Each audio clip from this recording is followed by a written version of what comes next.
Top 25 matchup on tap here in Durham. The surging Clemson Tigers want to climb up the ACC ranks while Duke's in control of the regular season championship. Senior weekend for the Blue Devils as we tiptoe to the final games of this regular stretch. An entertaining weekend on tap at Smith Family Stadium. Thanks for joining us on this gorgeous Friday night in Durham with Rainn Wilson, Evan Budrovich. Duke has hit itself in position to win the ACC, and Clemson surging at the right time. Yeah, this is when you want to play your best softball, and these two teams, two of the youngest programs in the ACC and in the country, there's a rivalry there and fighting for a lot. Duke, chance to top 16, host again in Durham, and Clemson to play their best softball as we head into Mayhem. What more could you want? And John Rittman's program's loaded with young talent, including at the top of this lineup. Yeah, you look at the freshman and the sophomore, Mac Pavesi and Marion Collins, and when you look at the success that this Clemson team has had in the last handful of games, you circle these two names. Both of these lefties have power to all sides of the field. They come up clutch in key moments, and they're going to need these two underclassmen to step up here in Durham this weekend. Duke counters with some savvy experience and maybe the National Player of the Week. Yeah, and all the talent across this Duke team, Jess Oakland to me has been at the heart and at the key of Duke's success. And this might have been the biggest swing of the season, off one of the best pitchers in the country to give her team the momentum, and the biggest win on the resume for this Duke Blue Devils offense and this Duke Blue Devils program. To cement their spot as a host in the top 16, Jess Oakland has been a huge part of that. It's been that exciting in Durham this week. Everyone's at a loss for words to slow down Jess Oakland during a prolific hit streak. And now this top 25 tangle gets underway. Jan Brockenbrough gets things started for the Tigers up top. And an offense that went to Virginia last week and swung the bats like they hadn't done all year. Coach Rittman was so excited about that performance. You see this lineup for Clemson. Taylor Pipkins, who was a star a year ago as a freshman, hits in the 9-hole. They love that double leadoff spot. And that's been the key after an up-and-down start to conference play for Clemson. The bats have carried them here in the month of April. Yeah, and to do it against the pitching staff that University of Virginia has got to give this team a lot of confidence heading into this weekend and heading into the postseason. Dave Eaton-Bigham fits in that series, and now Cassidy Kerr, the flamethrower for Duke, gets the ball. She was up and down against Boston College, but her team was great in that series. A couple of convincing 5-inning wins. And now the senior arm for Duke goes to work. Power and a fastball right away for a quick punch out. Yeah, and for Duke, Cassidy Kerr on the other side of the ball has been the key to their success in big moments. And you look at that Tennessee game and you look at the numbers. We'll see this from both Duke and Clemson tonight. Over 100 innings pitched for this senior. Upper 60s. She'll work up in the zone, which we just saw there to Brockenbrough. She's got curve with run to both sides of the plate. The biggest piece that you circle is command. Can she attack the zone? Can she work the edges? Because the stuff is there. And so when she can come in and when she can work send some off speed, she's tough to beat. We'll know in this series all weekend what staff can avoid the walk totals. Duke's had some bugaboos with the walks this year, and Clemson has ridden their Maserati, Sierra Manis, who will pitch later. She's the complete game leader in the ACC. So mano a mano tonight. 0-2 count for Kylie Chanel, the shortstop for Clemson.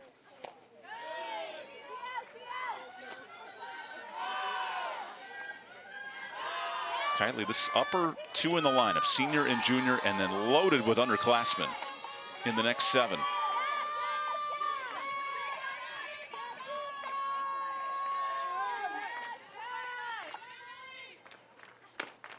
Chanel had a huge home run in that Virginia series, part of the run rule win in game 1 of that one. Her bat's picking up for the FAU transfer. We know how good the Owls have been the last 3 to 4 years. Comes in right away for the Tigers. Elite defensively, swinging the bat well here in April. And fights one off.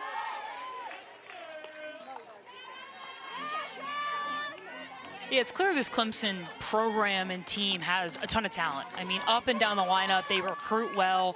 It's hard to beat as a recruit the opportunity to go to Clemson and play for John Rittman. And so to see this team come into form. No chance, though, is 2 quick punch outs for Cassidy Kerr, who's working up in the zone well tonight, right? Yeah, and both sides. I mean, that pitch there sets up or is set up by the previous pitch on the inner half that jammed up Chanel. Here we look at the 2-seamer that goes up and away, works against the barrel of the junior Chanel. Second punch out of the evening for Kerr, who's dialed up right now. Gave up 5 in Boston. She looks real punched in here early. And now with 2 away, here's where the talented Mac Pavese can get her back going and kickstart Clemson offensively. Such a young program, like you noted. These are the 2 youngest in the league by newest. And Pavese, another freshman in that long conversation of Clemson history.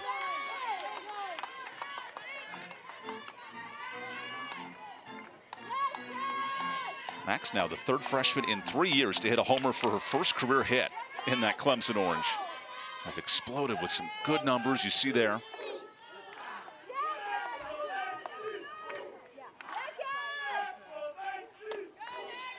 And works a 2-1 count in her favor.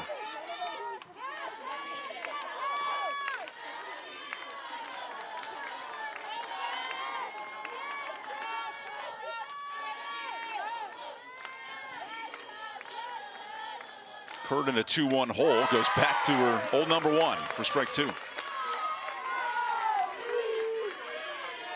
Yeah, there's that elite movement up in the zone. And the first time Pavese's seeing Curd, that is a difficult pitch to adjust to mid at bat. We'll see if the freshman can do it here. This is out to left field, but a quick 3 up and 3 down for Cassidy Curd in the circle. Her explosive Duke offense comes to the lineup when we come back here in this top 25 matchup.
Bottom of the first inning, first look at Marissa Young's lineup. The home run proficiency is picked up at quite a pace here in the month of April. And we noted Jess Oakland's incredible National Player of the Week type numbers.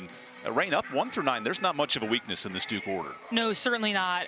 There's depth across every single athlete in this lineup, and I think Jess Oakland, to me, yes, the numbers jump off the page, but she also protects the top 2.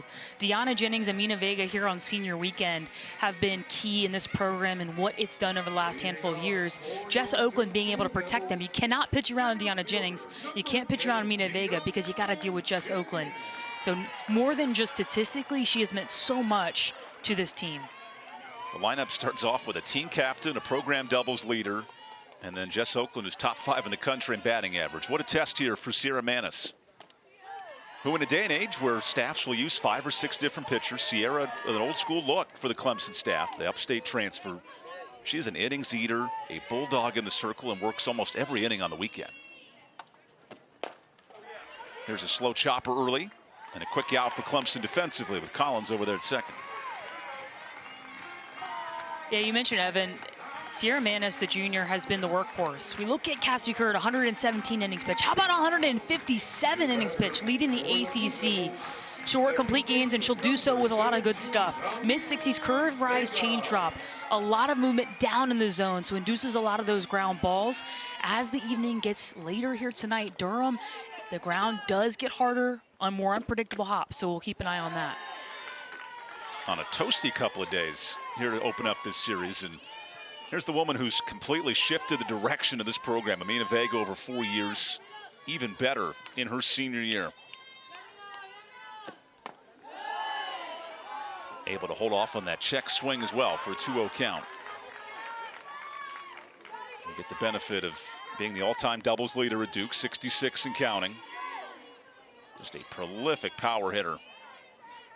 The only thing slowing her down is her elbow guard tonight. Yeah, I don't know how, as a pitching staff, you attack Amina Vega. She's just so complete.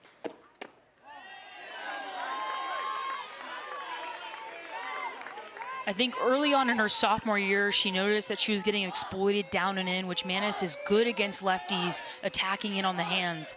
But she shored that up, got changeups early in counts, shored that up. Goes aggressive 3-0, and there's a knock in the left field.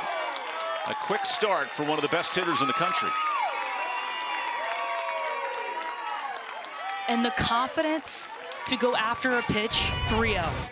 I mean, this is why Amina Vega is an All-American, an absolute professional. Stays on the softball, beautiful swing, gets the barrel in the zone quickly, and lets the bat speed do the work. First hit for Duke.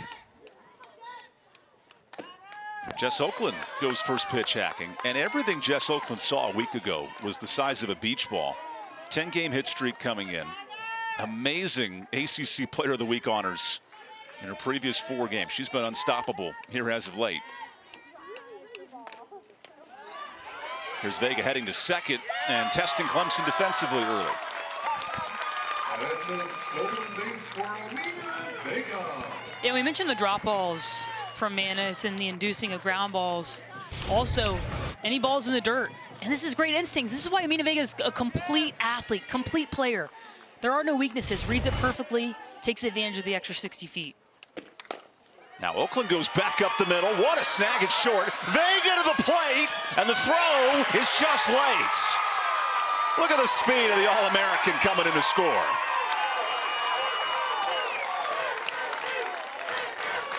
Wow.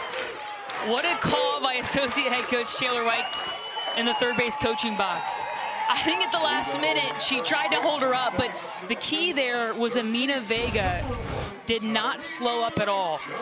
Look at this play by Chanel up the middle, grabs it, sees next play, gets up, but it's the speed of Vega and forcing Clemson to make the perfect play. Duke scores first. That's a slow roller, and you noted the dirt here in Durham can be tricky. Bro had an issue with it. Now there's 2 on with 1 out. 2 on, heading to the batter's And Clemson's going to bring an entire team meeting together on the infield after this one. box.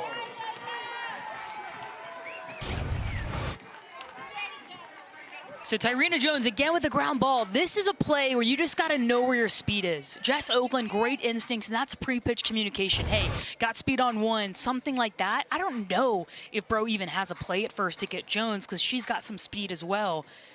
But that's where you got to communicate as a defense and go where you potentially could get an out. I think Bro probably had a better chance going for Jones at first base, but credit this Duke team, the athleticism, to put the ball on the ground and make plays. It's not just a lineup of big boppers. There's a good mix of speed, too, for Marissa Young. And it continues here with Layla Lamar. Layla's found a huge explosive power year in her first season in Durham. And what an ACC stretch. 2 more on in this first inning against Maness. This is where Duke's speed can be dangerous, especially on simple plays like this. Yeah, so Jess Oakland hits the ground ball up the middle. Chanel makes a great play, and Taylor White holds her up at the last second, but Vega does not stop running, takes the green light, and when it turns yellow, keeps going, doesn't get caught by the cops. And for Duke, I mean, that's the aggressiveness we've come to see with this team. They're so athletic 1 through 9, and they can make chaos happen, both with the long ball and with running the base as well. Quite a tough start to this inning for Sierra Maness, who now walks the bases loaded. And here's where Duke's super utility DP, KK Mathis, who has shined as a pitcher in the last 3 weeks, but she's a heck of a hitter as well. Now slots in with 1 out. Yeah, and just you can feel all the pressure in the world right now on Sierra Maness, who has executed pitches well. We look at the ground balls, they haven't been shots through the infield. But Duke attacking early, attacking the pitches they want, having success. Attacking that first pitch and fighting it off. Marissa Young noted this week, our offense is clicking at the right time. We make really difficult outs. You've seen a couple of infield hits in this inning. And for a team that hits 88 home runs, there's a lot of different weapons. Mathis back up the middle. Nice catch against the track for Brockenbrough, and a run comes in on a bullet to center field.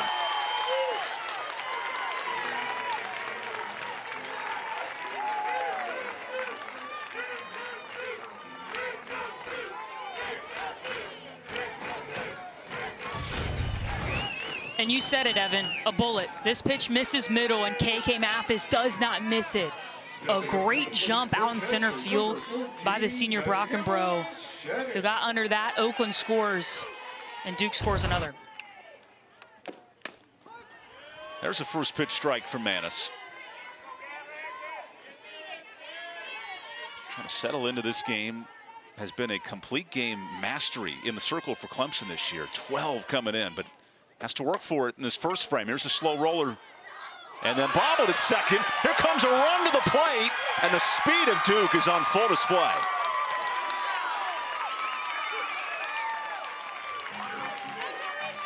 Duke out here playing cops and robbers, taking some free bases tonight. They certainly are. And again, another well-executed pitch by Manis in the circle. This one a dribbler to the right side, and Jones does not stop moving. Marion Collins picked it up. A little bit of hesitation there, but I lean more so to credit Duke. 2 outs, no hesitation. And now 15 pitches in, Duke a 3-run lead, and all the momentum in the Blue Devils dugout. That was Gabby Shattuck able to reach base, and Jada Baker, one of the team captains, she's inserted into the lineup, but will be pitch hit for in this spot, trying to honor their senior on senior weekend. Jada, a great team leader, who played some shortstop, some first, has been an emotional standout for the year. And sets the stage for Jayla Stafford, who comes in to pitch hit. This freshman's been really good at first all year long, and Duke loves her projectability the next couple of seasons. Yeah, absolutely. She's been key, and when you have so many pieces in your dugout, in your locker room, you can plug a freshman in this moment. I mean, you mentioned Jada Baker, a leader, dealing with so many injuries throughout her career, battling through it. One of the seniors who's built this program, but an opportunity now, an RBI opportunity for the freshman who also can play first base. And I think the word projectability is key. She's going to be a key part of this lineup for years to come. Enters tonight with a 5-game hit streak, and now a nice 3-0 count against Manis. Yeah, the youth at Duke's at the bottom of this lineup. Addie Matthews, the freshman next. Jayla Stafford hitting here with 2 on. And hits the bottom of the zone, and Robbie Guess' strike zone tonight.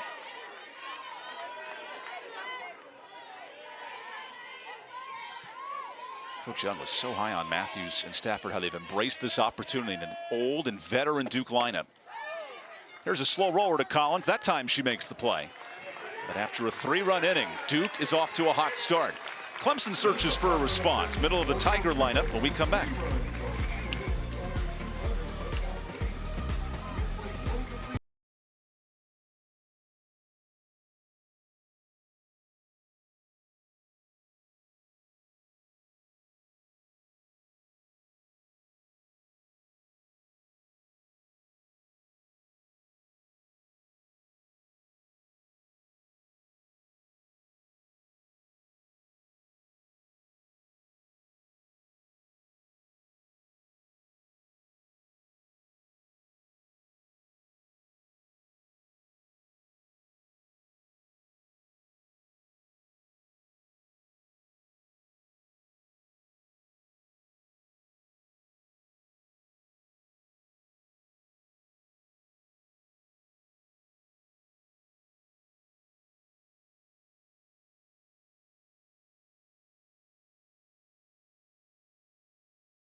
This home crowd off to a nice start offensively. A couple of infield hits, and Duke with a 3-run start in support of Cassidy Curd, who was dialed in with that fastball here early rain and now faces a loaded middle of the Clemson lineup. Oh man, eat the Cracker Jacks. The 5-second rule always applies until Dad comes in and says, hold on a second, where'd your Cracker Jacks go? Parenting at its finest. Good luck out there, my friend. And now Curd faces a young middle of the Clemson lineup who were all freshman standouts a year ago. Macy Cintrone and Marion Collins, each in their own right. But Curd dialed in just 15 pitches with a couple of Ks last inning. At first base for Duke is number 72, Jayla Stafford. As you just heard, Stafford will now come in to play first for Baker, getting her inning in her senior weekend.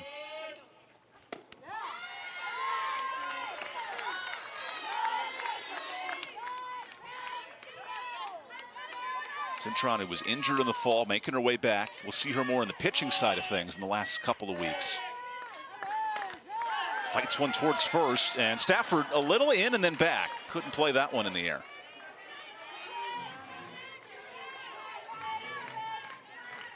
The softball gods always have a way of finding you when you just come into the game right there. Yeah, that's right. Stafford and Baker over the last couple weeks trading time at first base, but Stafford having the most data points over there. She's been really solid. She's been consistent, reliable. Jada Baker, on the other hand, too, has played shortstop. She's played third base. She can play anywhere on the field, and so it's an embarrassment of riches if you're head coach Marissa Young and this Duke staff. Cintron lays off for a 3-2 count. Slow start by the numbers for Macy, but John Rittman likes her at bats the last 2 weeks. He's not too concerned with a 267 average. Also have the sophomores trusting her hands in big at bats. She trusts her patience there, but is called late for strike 3. 3 punch outs for Curd.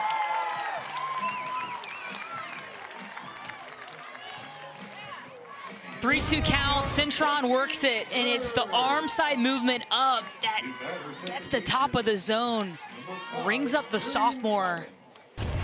That's a big out for Duke, and the Clemson faithful not loving it.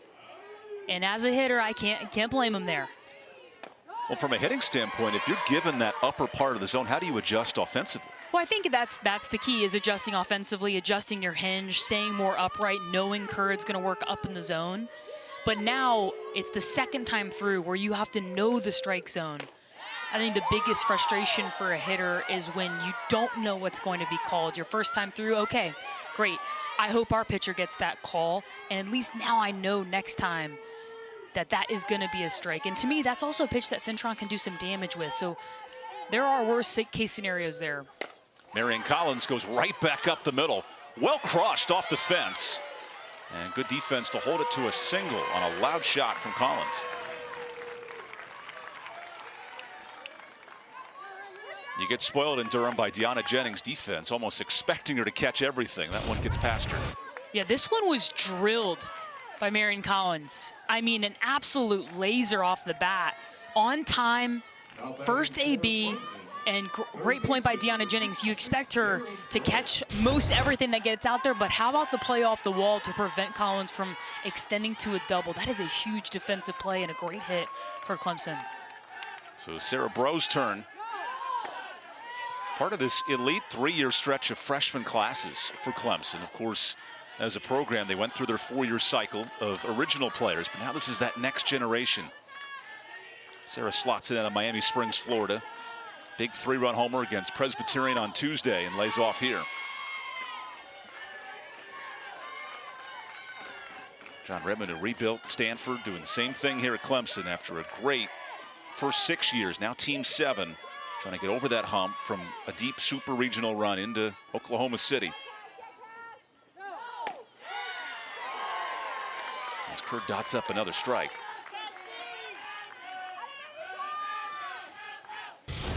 Yeah, this is one where, as a righty, if the pitch in the upper part of the zone is going to be called, the low in the way, which is a great pitcher's pitch there. I thought it was off a little bit live. But again, it's all about your ability as a hitter to adjust pitch to pitch, to understand the zone, and do not let the umpire take the bat out of your hands. So now 3-1 on Cerebro. And she's hacking. These are two offenses that have ticked it up at the right time, both scoring close to 10 runs a game here in April. And what more could you want if you're head coach John Rittman? I mean, this Clemson team, with all of the youth that they have against this Duke offense and this Duke pitching staff and Cassidy Curd, this is when you want to be playing your best softball. Another foul ball from Bro.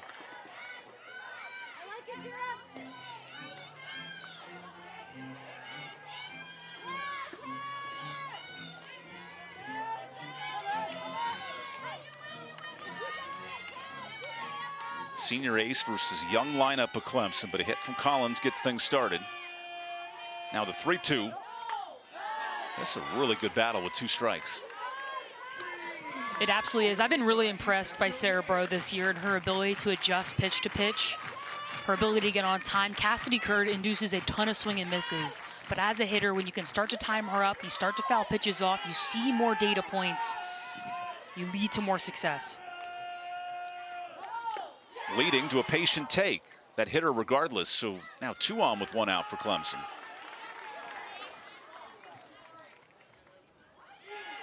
And they were checking if there was a swing attempt there. That would technically be strike 3, but none called, so 2 on with 1 out. Yeah, we'll take a look here. 3-ball count. Looks like it hits the elbow. Close enough. I don't think it's an attempt. But if you're Shattuck and Cassidy Curd, that's a question you absolutely have to ask every single time.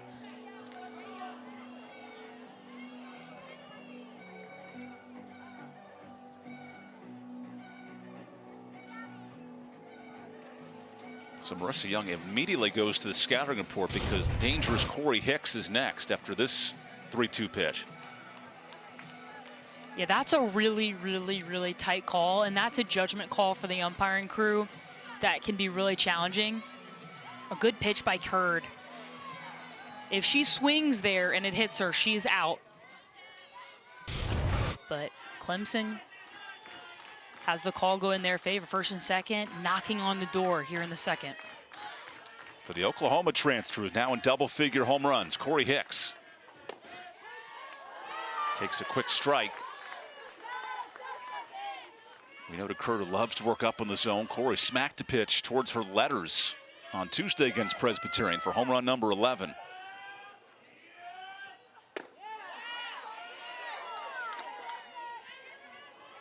And here's where Clemson gave Eden Bigham so much trouble in the Virginia Ace last weekend. She gave up 5 home runs in that series. Clemson was powering the ball over the yard. And they've got a spot here with 2 on and 1 out. Good response from Curd.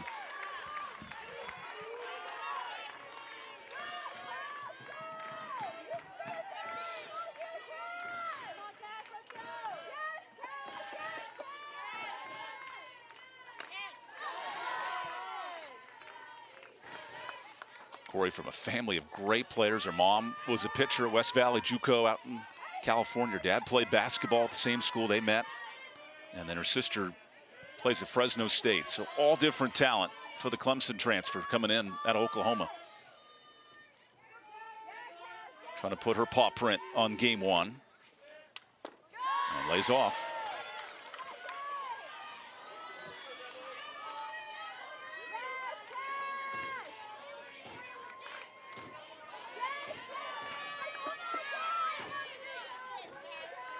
Curd calling out her own signals here before the 2-2 pitch. And induces a pop-up. Vega retreats for the second out.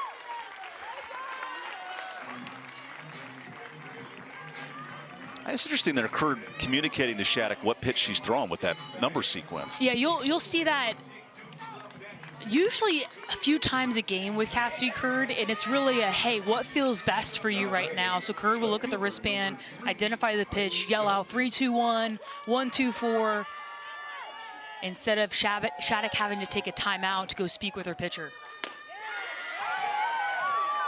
A good first pitch strike here to Kylie Johnson. Kylie, one of the savvy vets in a Clemson lineup that has just one senior, but a litany of juniors with big-time experience. Kylie ropes one to left. There's a base hit. John Rittman pushing the gas pedal early, and the Tigers score one with 2 away.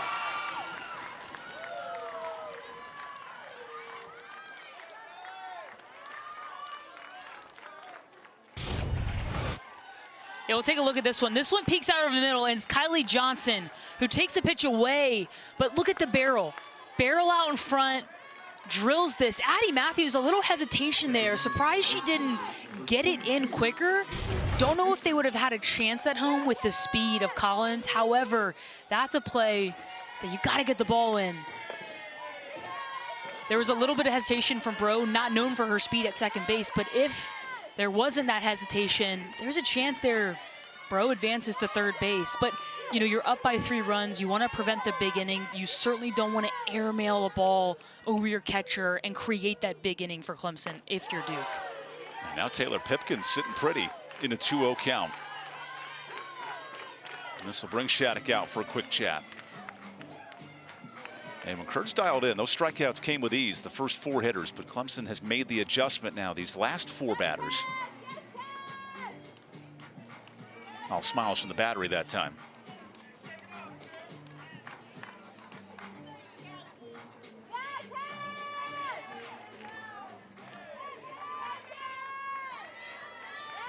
Pipkins, who shined with the game-winning home run in the ACC tournament a year ago.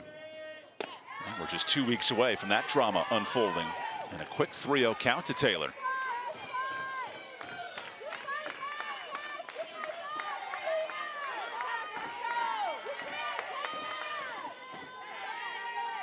So the 3-0 pitch. There's a response. Pipkins off 2 straight quality weekends at the plate. That was something John Rittman really liked. His 9-hole was flipping the lineup much better here in ACC play. An aggressive hack 3-1. Lamar almost fair. That was really close.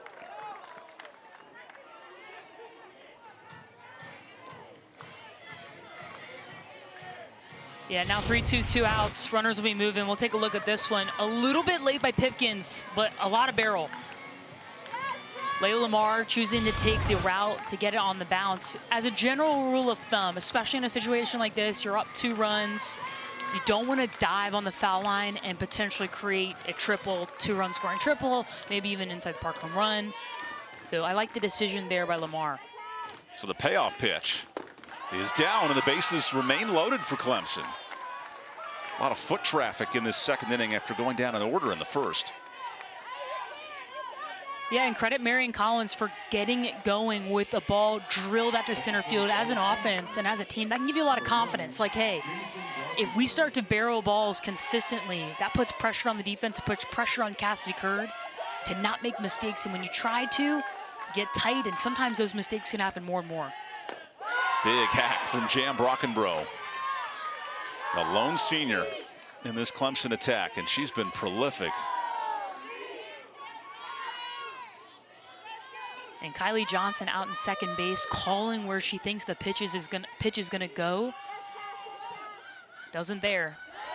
That's a blessing and a curse sometimes. This is fought off 0-2. It certainly is. I mean, and Cassidy Curd in her career has been referred to as effectively wild. I think she's grown out of that, but there is that element where she just crossed up Shattuck before. She was trying to go in, went away. So if you tell your hitter, hey, it's coming in, and it goes away, that can create more confusion. Gets the swing and a miss that time as Curd pitches her way out of trouble. Clemson, though, a run back on the Kylie Johnson knock. And Cassidy Curd with her back against the wall. Bases juiced. Rain, this is a big pitch. And it's Cheddar again from Cassidy Curd. Duke gets out of the inning.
Duke up 3-1 early and scoring in a lot of different ways in the first frame.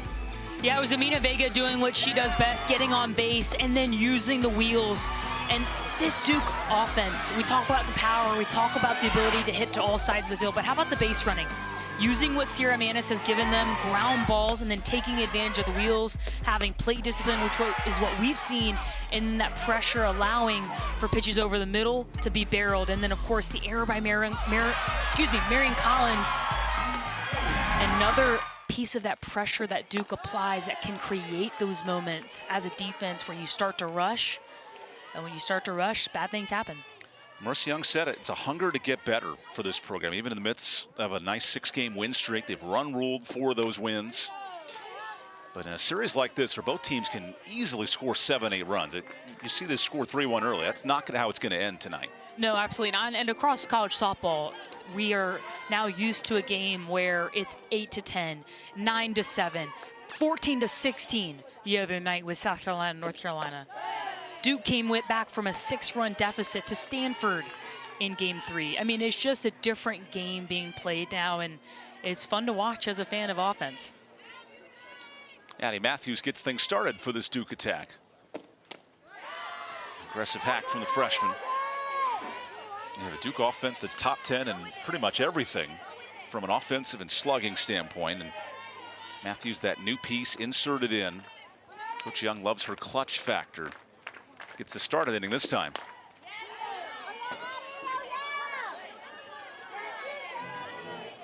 And a little gift for the Clemson dugout. You see these numbers just in ACC play alone. All 4 of those, top 25 in the country, nationally ranked. And this is a lineup that you like to see rolling as we hit the month of May. Including a ground ball to third here. Good start for Clemson on this end. Yeah, this is when you want your team to be playing their best softball. I remember head coach Pete DeMore from Virginia Tech had a really interesting, way to describe how to play your best softball, and it's who falls off last. And when you look at this team and who has built that over time, Deanna Jennings and Amina Vega, the top 2 in this lineup, have created that crescendo of playing your best softball at the end of the year. They're so consistent. They're so tough to beat. They don't have slumps. They make it look too easy, Evan. Yeah, this sisterhood, they continue to pound hits across the board. That's incredible. The 2 hits leaders.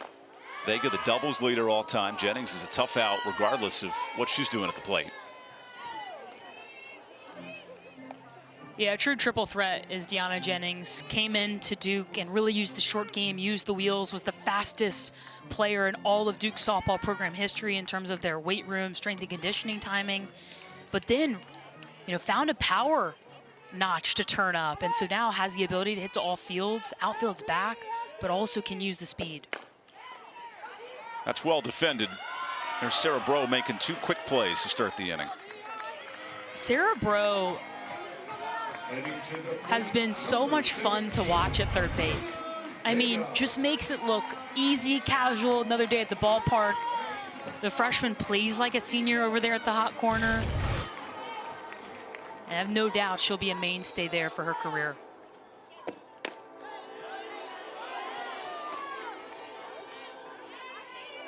Amina Vega, who's been running all over the bases tonight, swiped a couple of bags in pursuit of one of those runs. Just does a lot of glue things for Duke. Not just the power, the RBI, the speed mixes in. Really good defender.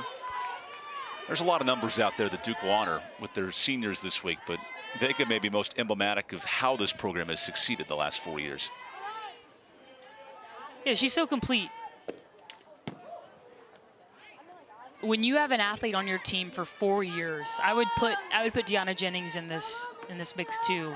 That you just don't question writing their name down ever in the lineup.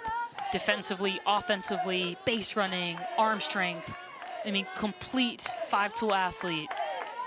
So fun to watch throughout her career. And hopefully for Duke's sake, if they continue this winning, they'll host a regional in a couple weeks. But it's all in their control. Final games of the regular season this weekend, then they have semester finals before the ACC tournament.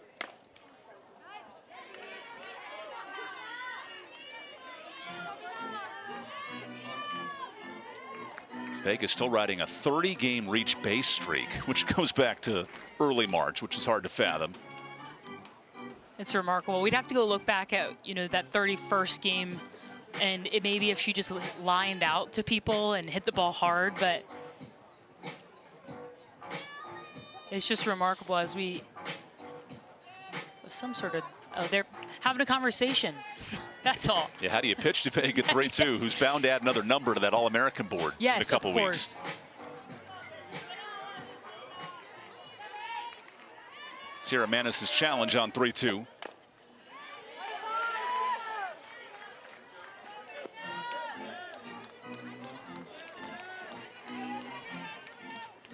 That's the challenge for John Rittman and his pitching staff. How do you slow down one of the best players in the country who hardly strikes out? Adding a walk to her totals.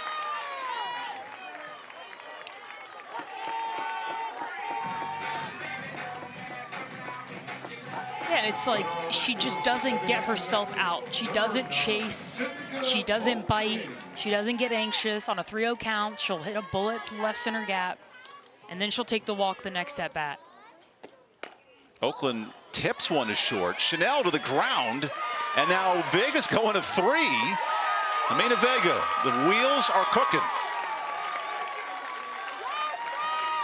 You mentioned the yellow light earlier. There was no light with Amina. It's just No. go, go, go. Amina Vega creates a hullabaloo on the base path. I mean, look at another play by Chanel who gets up. I think she holds on to this. Obviously, Amina Vega doesn't go. Jess Oakland has speed, and that's pre-pitch knowing where your speed is. Amina Vega reads it perfectly, takes advantage of the extra 60 feet, and these are the plays that if you're Clemson, you could shore up and prevent the big inning. Vega takes advantage again. Tyrena Jones did go around that time, so strike one to the super slugger in the middle of Duke's lineup. If not for Emily Leggett at Carolina, this would be your home run leader in the conference. What a breakout season for the grad senior. And now an 0-2 hole.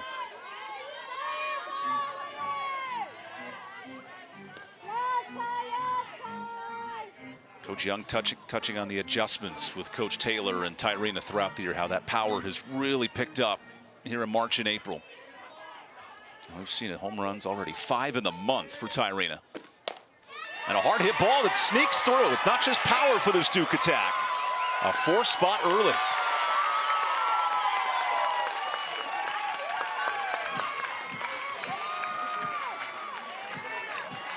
And that innings with 2 out, nobody on. You think you're clear if you're Sierra Manis, and then boom, boom, boom, a run comes in. Well, it just doesn't get any easier.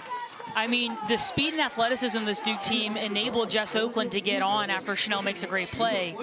And then again, Amina Vega taking advantage of the extra 60 feet ensures she scores there. Jess Oakland does the same, and Tyrena Jones, although off the end of the bat with the elite bat speed, you can still hit the ball hard, finds a hole there, and Duke scores 4. Yeah, they're going to look and see if Feel what she left on time. Players review. Yeah, Clemson's going to look and see if Jess Oakland left early. This was a new rule implemented a couple years ago that made this play reviewable. It was sort of the ace in the hole for defenses. If there was a home run or a game-ending play, they would just kind of throw that out. But now they have folks in the dugout taking a look, a close eye, to see if the runner leaves early in situations like this. Because if she did, that's a dead ball out. Or delayed dead ball out as we take a look. Foot's off. That's tight.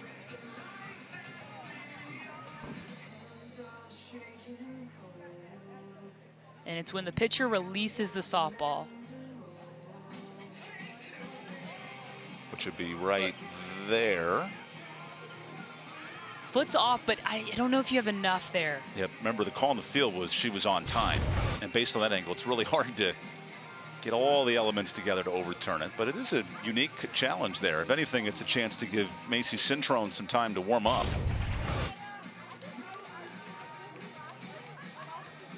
Yeah, I like this call here because it's really close, and I think that's, gosh, that's perfect timing. Maybe ball's out now, foot's off. Or, yeah. I don't know if you have enough to overturn it, but I like the call. You have folks in the dugout that are looking at it. That this looks like to me that she maybe did leave a tad early.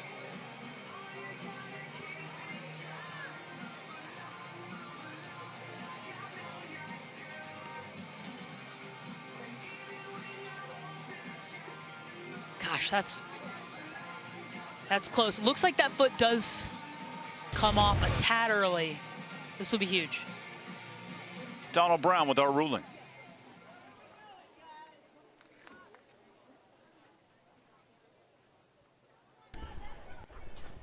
After review, the call on field has been changed. The runner left early at first base. Out, retains her. Well, that's a huge way for Clemson to get out of the jam and save a little bit of offense from this Duke lineup that was loaded. And we'll step aside here after a clean inning.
Challenge takes a run off the board for the Blue Devils, so it's 3-1 Duke as we begin the third inning. Who let the dogs out here? Thankfully at Smith Family Stadium there's a lot of room to let the dogs have some fun on that hill. Even the kids trying it out between innings. He's gonna figure this out. Go for it. He's like, are you sure I can go alone, Dad? He went with his dad during the half-inning break. Now he gets a little stage fright. Oh man, those Doritos are gonna be so much fun on his shirt later. Cassidy Kerr, the flamethrower, who's worked her way through some punch-outs and then some up and down second, forces weak contact. One pitch, one out here in the third.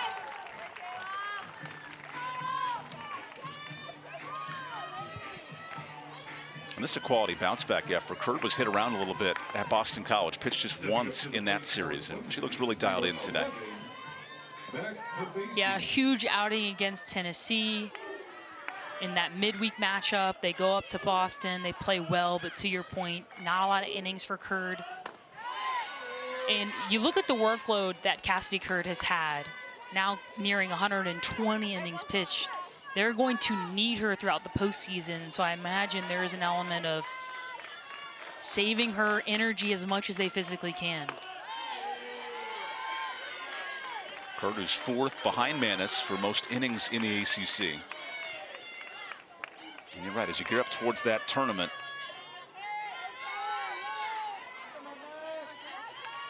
Coach Young letting her ace go to work in this top 25 matchup. The 2-0 is tipped and missed by Mac Pavesi.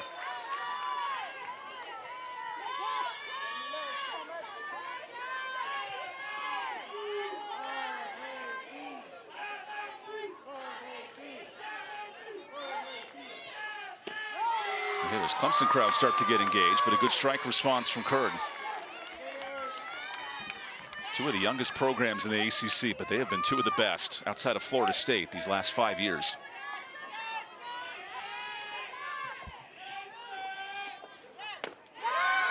And that's inside.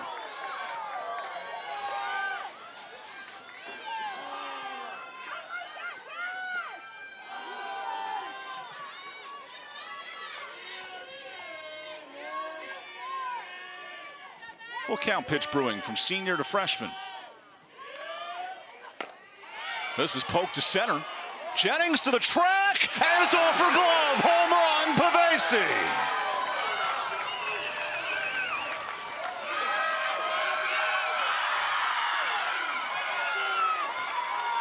What a powerful response from the freshman. Clemson wins a challenge and then hits a solo bomb the next inning. Gosh, what a bounce back. I mean, the pitch prior, Kerr and this Duke fan base wanted it. They end up going away into the power alley of Pavesi, and the freshman doesn't miss it. Deanna Jennings goes all out, gets the glove on it, but not enough to make the SportsCenter top 10 play. Clemson within one. They steal a run back with the leaving early call from the dugout, and now we have ourselves a ball game.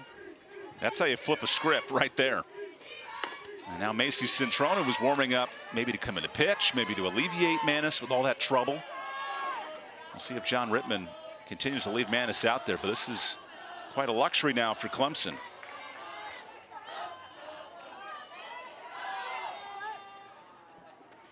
Centrone aggressive here. It's 1-1 after striking out a first time. Gosh, Pavesi has been so impressive. And the dollar bill gun has been found. Well, they have this motto this year that I love, ATM. Attack the moment.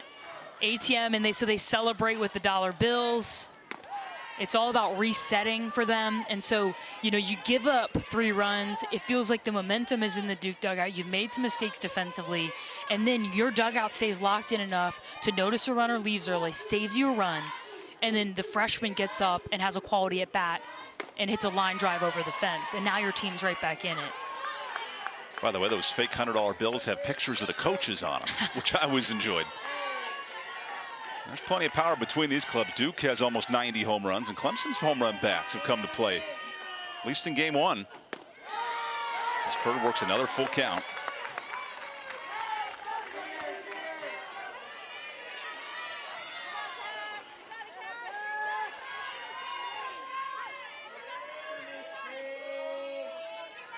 The 3-2 to Cintran.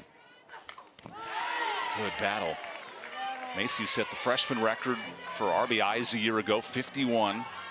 It's been a slow start by her standards, but you see the pieces. Yeah, and she was one of the best hitters in the ACC last year, and so this year her name is circled. Pitchers prepare for her specifically. They look at the analytics.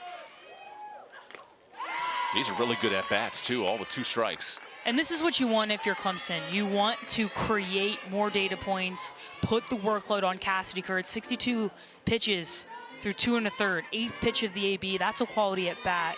And when you're playing a 3-game series, the more workload you can put on the ace, on the workhorse for Duke, the better off you'll be.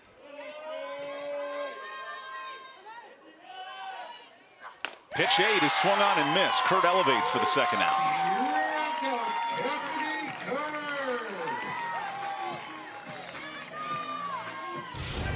Yeah, and this is the elite cheddar up in the zone. This is, try to battle this pitch off. That's the elite movement. Cintron trying to fight, trying to battle. Kerr able to win that battle. So that's the mozzarella or the brie? The cheddar. I love it. Good punch here from Kerr, who's got 5 Ks tonight. Collins, who's been all over the place, making some plays defensively for Clemson, good and bad. Tries to add on to one of 3 hits from the Tigers thus far.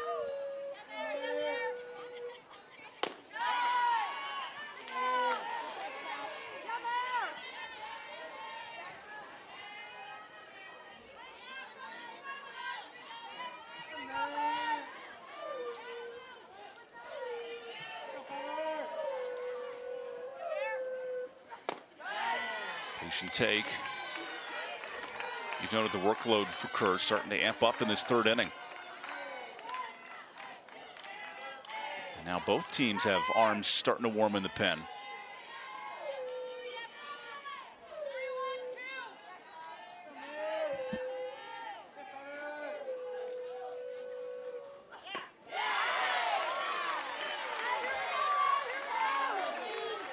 So it's 2-2 now, Marion Collins.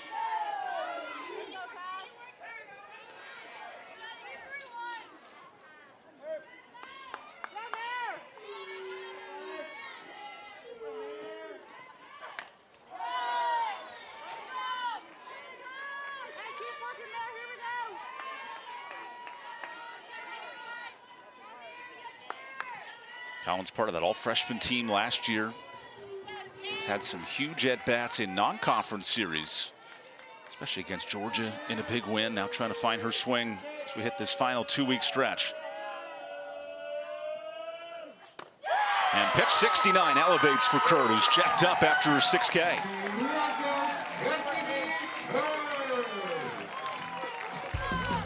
But not before Mac Pavesi gets a piece. A solo shot, a line drive bomb for the freshman. Clemson within one.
Back and forth battle in this ranked matchup here in Durham. Duke holding the 1-run advantage as we begin the bottom of the third.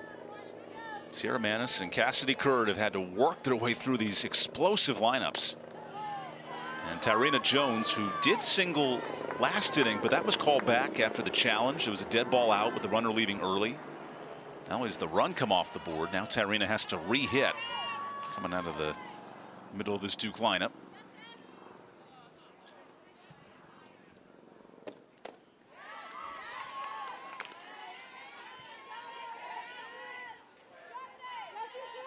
You follow that up with a huge home run for Pavesi, and Clemson gets a big jolt to life. Would have been 4-1, a little momentum. Now it's a 1-run game.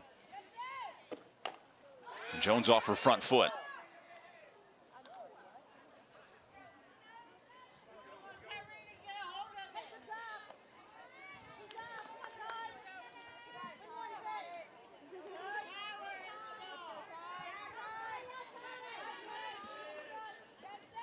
The Purdue redshirt has been all over it here in Durham in her first year.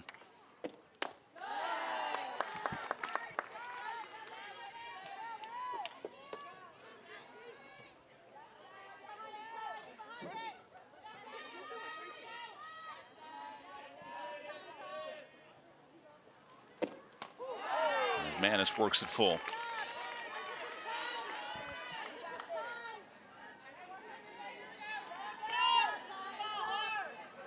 Well, Cintran was warming up earlier. Now other options getting ready.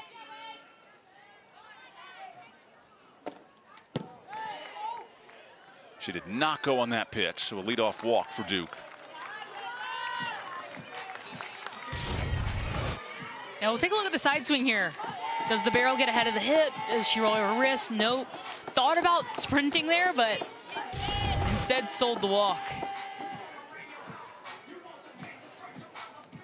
And John Redmond might have seen enough. Here comes a pitching change for Clemson.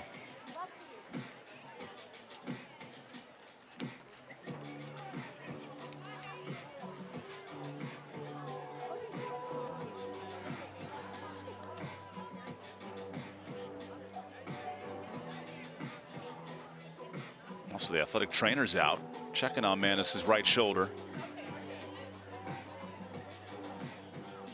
And here's the freshman pitcher out of Harmony, PA, coming in to throw.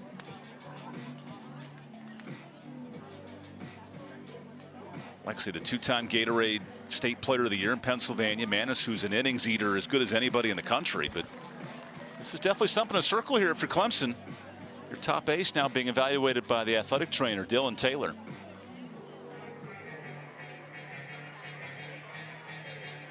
Yeah, definitely unfortunate for Sierra Manis, the junior.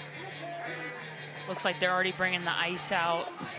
I mean, I believe now it's 157 innings pitched on the year, so the workload has been there. Likely going to see her the rest of the weekend, so pass the ball to the freshman, Lexi Hames.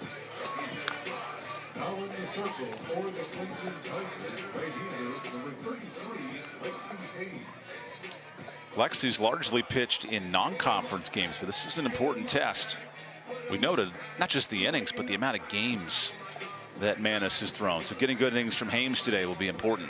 Yeah, I think it's a great opportunity for the freshman, too. The numbers look great. 20 and a third, 2.41 ERA, which in today's landscape of college softball is really low.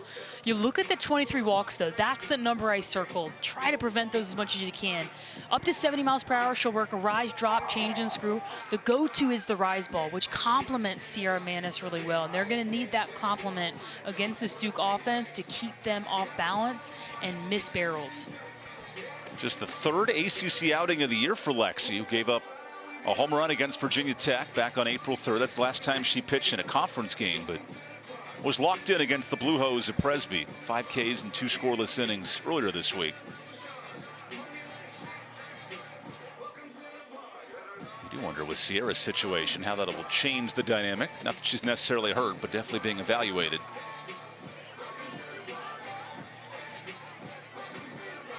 A little wrench in the plans for the Tigers. And Lexi needing a couple more pitches to get ready.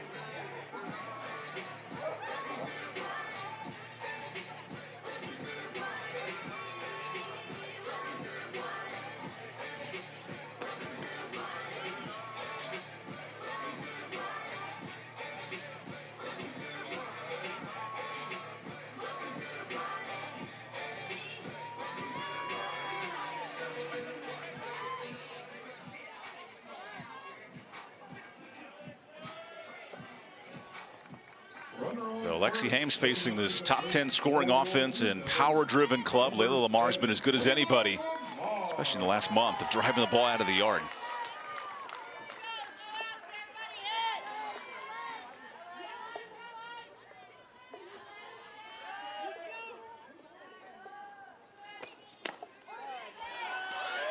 That is called a strike.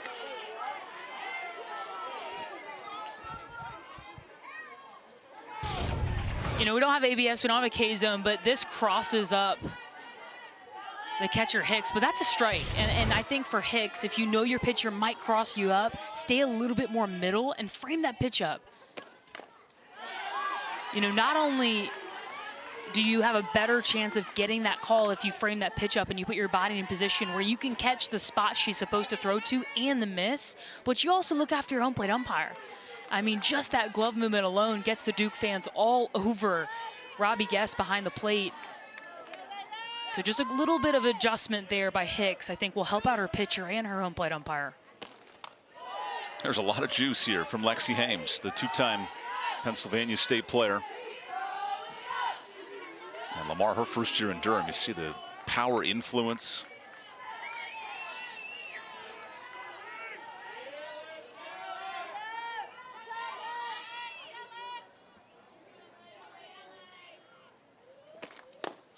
Did she go? He rings her up now. A quick punch out here. That was rung up by the home plate umpire, so 1 away. Yeah, we'll take a look at the side swing here. It's yes, yes, yes, yes, and then it's no at the end. I think she rolls her wrist just enough. The barrel gets past her hips. Robbie Guest calls it on the swing, which as a coaching staff, always fighting for your players, you never like to see the home plate umpire make that call. You always try to encourage him or her to ask around, but no umpire covering that third baseline. So Robbie Guest makes the call.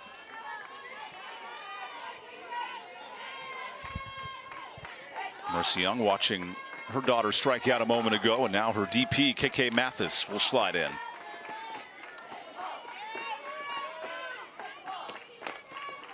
Nice snag at short. Chanel, oh, it's bobbled at second. Couple of moments here for Clemson with her this close to finishing out great plays.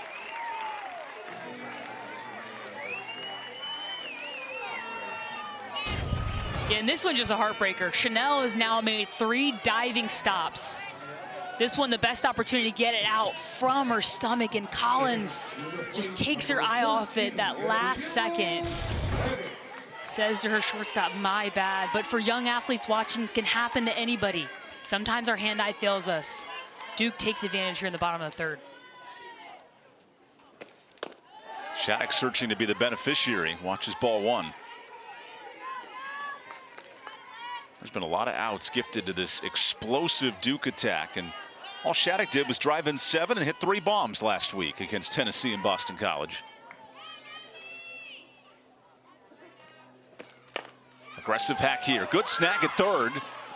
And a double play pick from Pavesi to clean it up.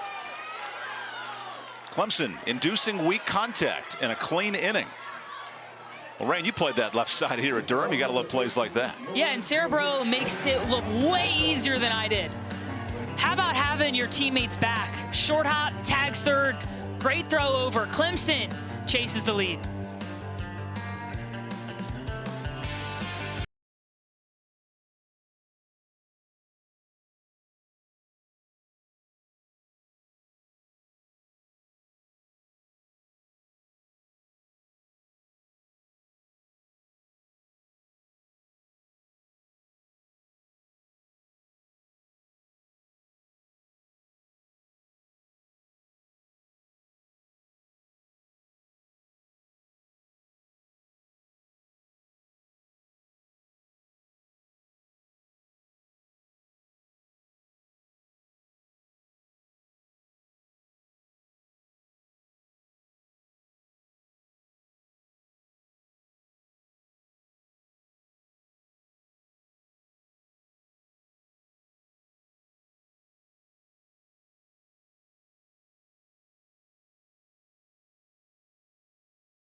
Welcome back to Durham. We're chowing down on the top 25 matchup. Those kids are just having the time of their life. And now we found some dogs in the park. That pup's having a blast. That's where I need to be. With Rain Wilson, Evan Budrovich, plenty of furry friends, where Clemson and Duke meet for the 18th time. Duke has traditionally had a lot of success in this matchup, but Clemson's big home run last inning from Mac Pavesi, combined with nice defense over at 3rd from Sarah Bro. And we got a tight one now for Sarah, who leads things off. And I think when you look at that first inning for Clemson defensively, there's a handful of plays there that if you circle and you make small adjustments, you prevent the extra 60 feet. If you block up a ball behind the plate, prevent Vega from taking advantage. There's not a 3 spot. It was ground balls through the infield. And of course, you know, you don't want to be chasing any runs here, but with how your offense has been barreling pitches as of late, and the fact that outside of that first inning and a couple mistakes there by Marion Collins, played good softball tonight.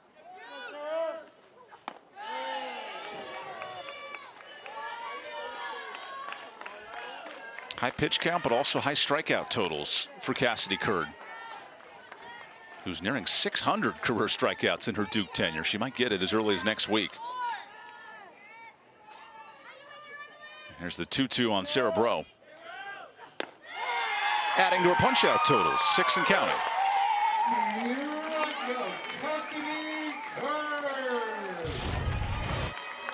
This is just, I'm going to challenge you with my best. This pitch is actually trying to go in, Heading to the batter's box, but freezes up Bro away. 39, Corey Hicks. Knee-high fastball, and Curd, you mentioned it, high pitch count, high strikeout count as well. Now needs 23 for 600, and maybe this weekend, the way she's dialing up the Ks so far. There's a hitter who can really change the game, though. Corey Hicks has been one of the top impact transfers in the ACC. She went first pitch hacking her opening at bat. Now works the 1-1 count.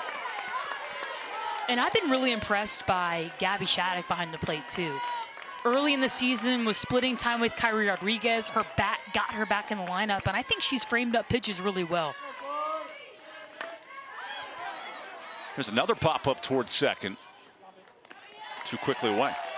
And I think as fans of softball and folks who've been around the game, you can look and say, well, you got to be able to throw runners out. You got to be able to block pitches up. We actually haven't gotten a chance to see Gabby Shattuck have that opportunity. But the part of the game, to me, that's most important as a catcher is framing pitches. How can you receive? How can you steal strikes for your pitcher, communicate with your coaching staff in the dugout? And I think Shattuck has done a great job. Kylie Johnson, who drove in that first run for Clemson, works ahead in the at-bat. This returning talent, part of a junior class that has been etched in their history with an ACC championship. Now a 2-0 count to Kylie.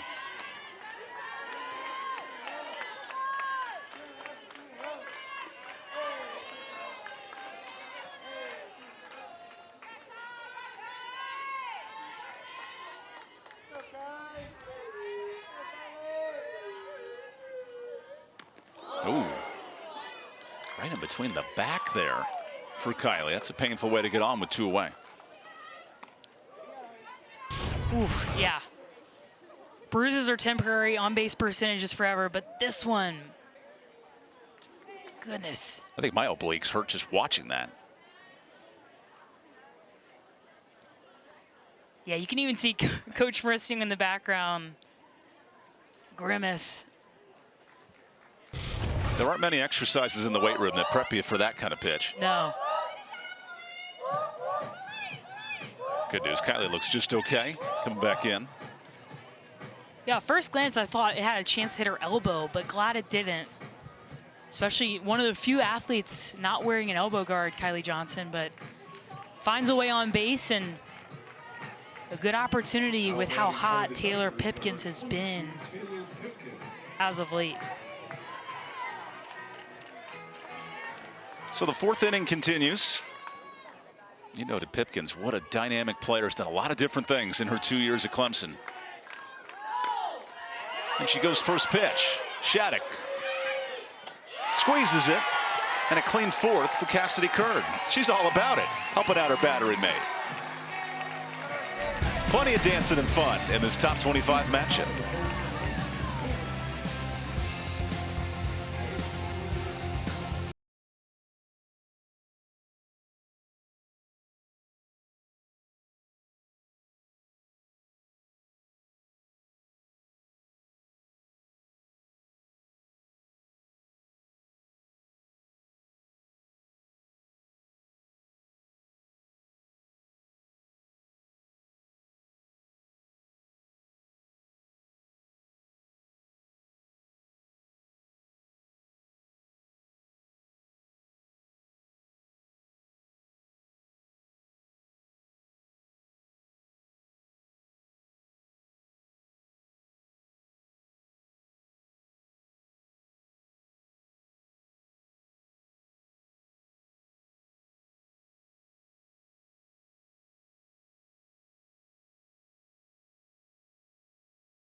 Crowd's up and moving for the 4th inning stretch, along with some free peanuts being handed out at Smith Family Stadium. That little girl's like, well, I wanted the peanuts, but I'm wearing Clemson stuff, so I guess I'm not getting any today. Oh, maybe they'll set her up for something. Trying her best to have a blast here. Really good teams going after it here in game 1. A Duke offense living on infield hits and a Clemson offense with some power so far. And even that next generation of high school stars watching away. They're getting ready for high school at least. Look a little younger than that. Here's the freshman working her 2nd inning of relief. Lexi Hames against a Duke attack. Jayla Stafford, little freshman on freshman battle.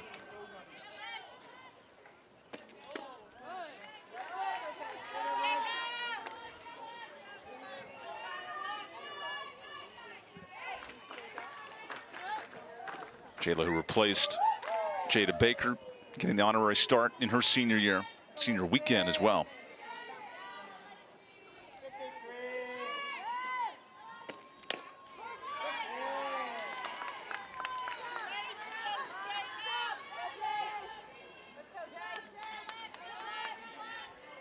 These are important innings too for Hames because we're not sure the health and certainty of Sierra Mana. She got some ice immediately, treated by the training staff on her way out.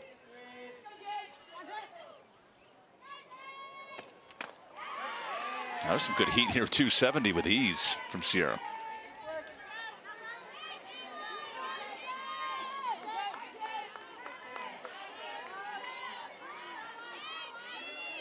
Manis even having that right shoulder still iced up. They're checking on her.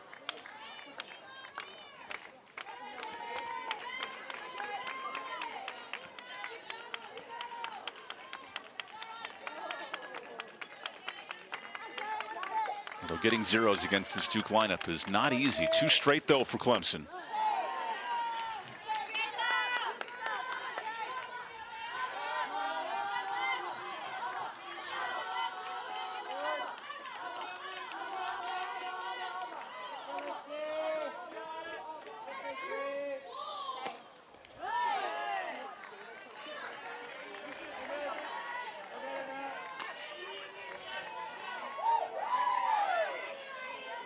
A lot of 3-2 counts tonight from this Duke attack. Vega on twice, no surprise there. Oakland and Jones have also reached twice. Now the bottom third looks to get engaged offensively. And a walk gets things started.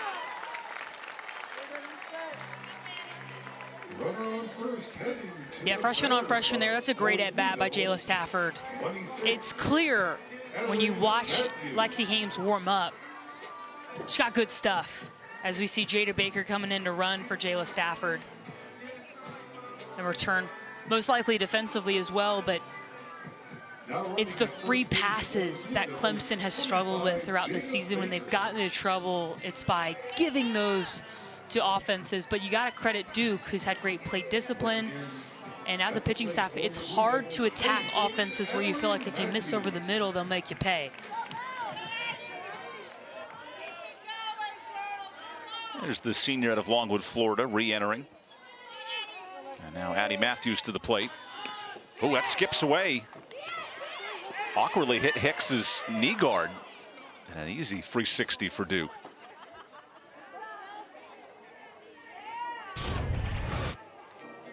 Yeah, watch the barrel get into the eyes of Hicks. Doesn't even see the ball. Hits right off the knee. Honestly, kind of looked like a strike. Can't call that a strike. That's a tough one for Robbie Guest. But that fake bunt, I think, is underutilized in college softball because getting in the eyes of a catcher can create those moments. And Duke, again, takes advantage on the base path. Matthews pulls back again. The Duke team this year that's been great in the sac fly department, but even the small ball in this factor, game like this, you see it unfolding.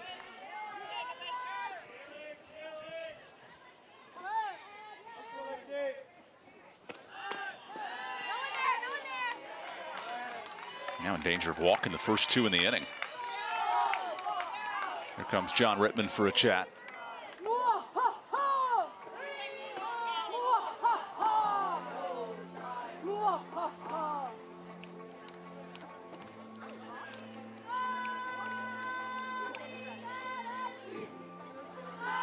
And I think for any coaching staff, when you have athletes who are struggling to find the strike zone and it becomes a point of emphasis, and as a staff, you're working on not walking people, and you hear it all the time as we see some bullpen action with Maddie Johnson, but you know, parents or fans yelling out, just throw strikes. Promise, folks, not that easy. And when these athletes start to press and try not to walk other athletes, that's when, you know, your brain doesn't know the difference. You put more pressure on throwing strikes, you become tighter. And I think you can see moments like that for this Clemson team. It certainly doesn't help with the defensive miscues we've seen, but Lexi Hames, to me, the stuff is there, and she'll get this short up. I have no doubt. So in a 3-0 hole.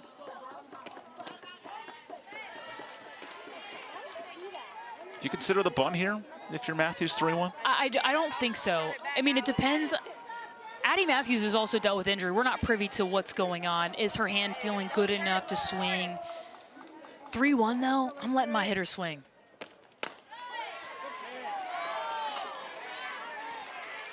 But the key is here now in a 3-2 count. That's a great pitch by Lexi Hames.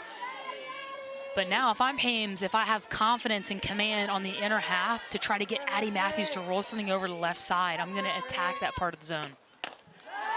Misses that time though. So a couple of walks here to open up the fourth. And you set up a top of the Duke lineup that may be as good as anybody in the country in terms of 1 through 4.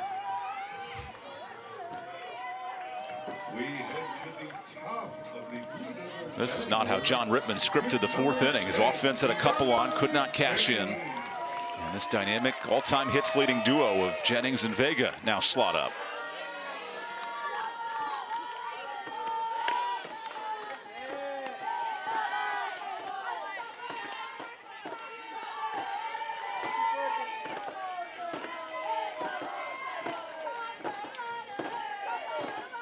Career 0 for 2 start for Jennings, but her speed is always a factor.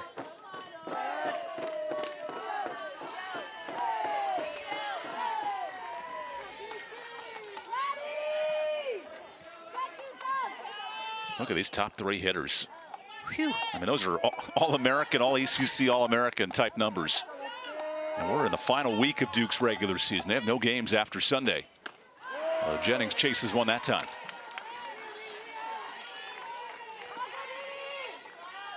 Yeah, just a gauntlet for pitchers. I've never felt bad for pitchers, but I do kind of feel bad for pitchers against these 3. That's the challenge for the freshman Lexi Hames.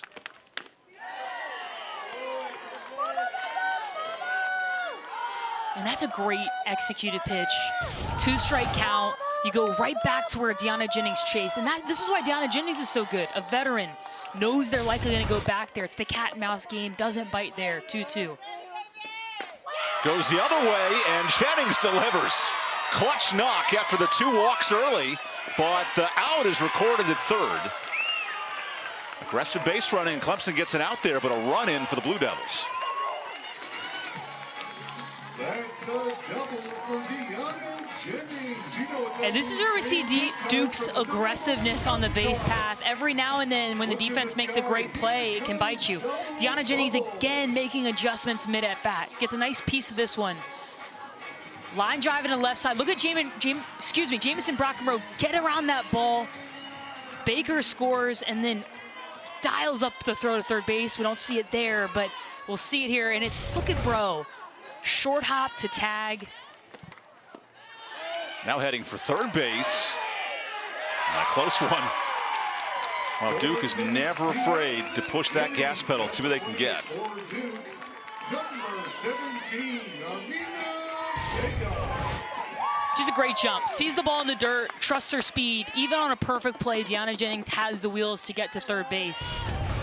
Great instincts. And that's why Jennings is 10 for 10 this year in steals.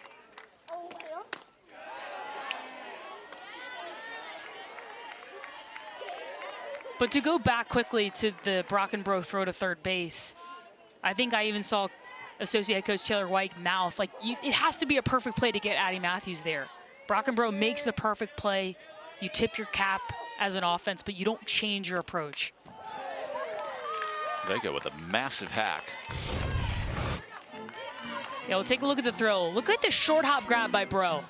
Makes it look easy, tag out. Perfect play by this Clemson defense. But again, the aggressiveness that Duke has used all year to score so many runs, a part of that, the other side of that, is you tip your cap when the defense makes a great play. That's a really close pitch. Wow. After the valiant play by the senior Jam Brockenborough in center, almost a strikeout right there. Oh, what a great pitch by the freshman. Gosh, might be a little bit off the plate, but I think even Vega was smiling. You know, maybe she was going to get rung up there. It's tough as a pitcher when you don't get that call against the All-American. Like, that's the moment that you maybe get her out looking for the one time in the series. But tip your cap to the senior for taking it, and a great executed pitch by the freshman Hames. New life for Vega, working 2-2.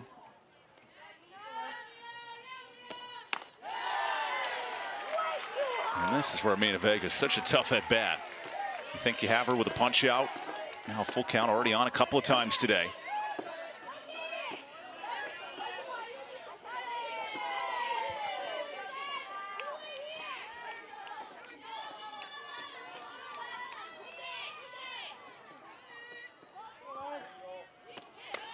Vega down the line, but foul.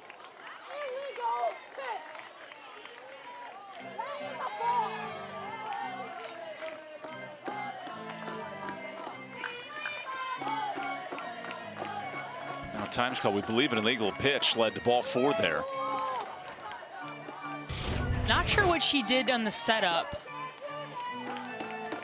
Oh yeah, associate head coach Taylor Wyke and our third base umpire all over it. I don't know if she separated the hands. Hands went back together. We didn't get to see that piece of it, but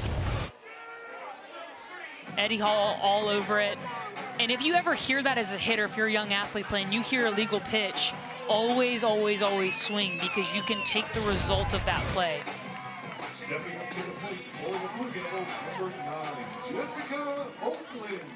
I didn't see anything there. Leads to 2 on with 1 out for Oakland. And now an easy stolen base for Vega. Stolen base of Mina Vega.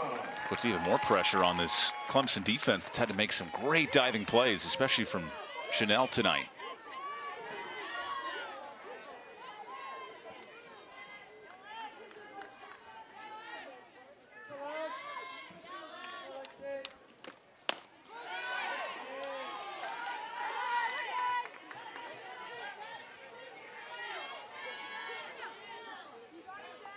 Yeah, these quick half innings for Clemson offensively, and Duke is grinding out at bats, but a tight one here in the 4th.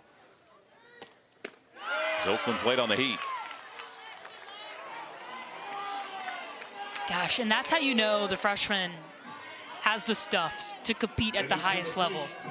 3 pitches to an All-American. Goes down, down, and then the elite rise ball up. That is so hard to battle against as a hitter, both planes. Gets Oakland out there. Good first pitch strike to Tyrena Jones.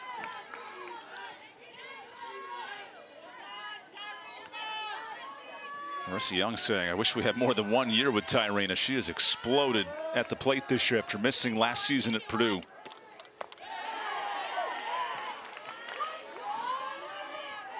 Putting up on a gold type home run numbers, the all-time home run leader at Duke. Jones is right with her in terms of single season marks. 19 and counting.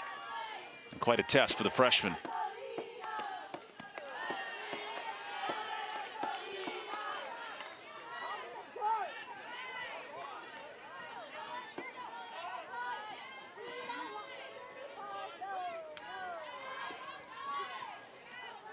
So Hames on 2-1. It's a big swing.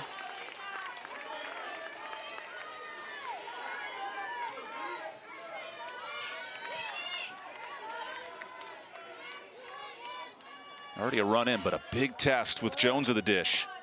And it's passed. Look at this freshman coming in for her 3rd conference appearance. A couple of Ks to end it, Rain. And how about the freshman? We talk about all the stuff that she has, but two of the very best Duke hitters struck out swinging, elite movement up in the zone.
Some big-time innings from Lexi Hames, who had to walk the 8-9 batters and only gets out of it with one run. That's a pretty big check box if you're Clemson as we head to the fifth. Gosh, and if the freshman can shore up the free passes, which we saw there, like that was a great example. Walks the 8-9, which you never want to do, of course. Lexi Hames, more than anybody, wants to prevent that. But then to dial it in and execute pitches against the heart of the order for Duke, to me, that tells the story of Lexi Hames and who she will be as a pitcher as she grows and develops. Meanwhile, for Duke, Cassidy Curd is rocking the strikeout totals pretty well. Jan Brockenborough will get things started at the top of this Clemson lineup.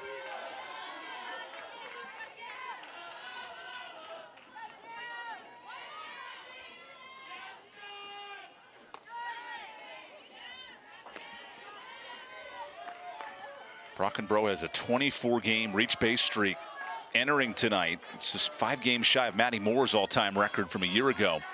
But that's in hot pursuit. 0 for 2 with a couple of Ks.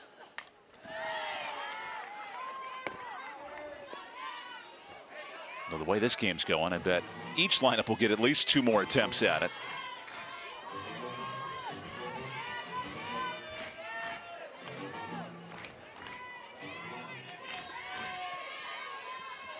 With KK Mathis now warming in the Duke pen here in the fifth. Curtin forces weak contact. That's a good first out as Cassidy hit the deck on that throw.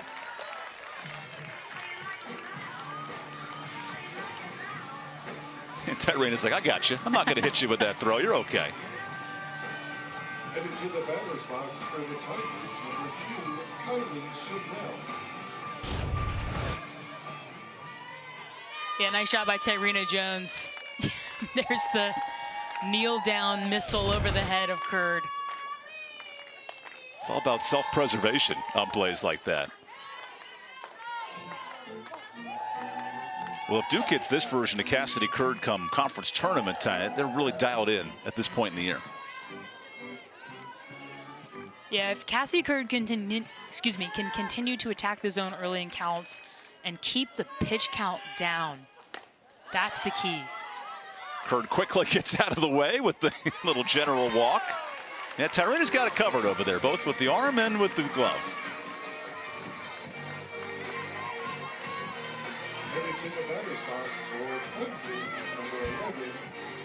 All smiles from Curd there. Marissa's like, hey, when I was pitching in Michigan, I would have caught that. I wouldn't have let my third baseman caught it.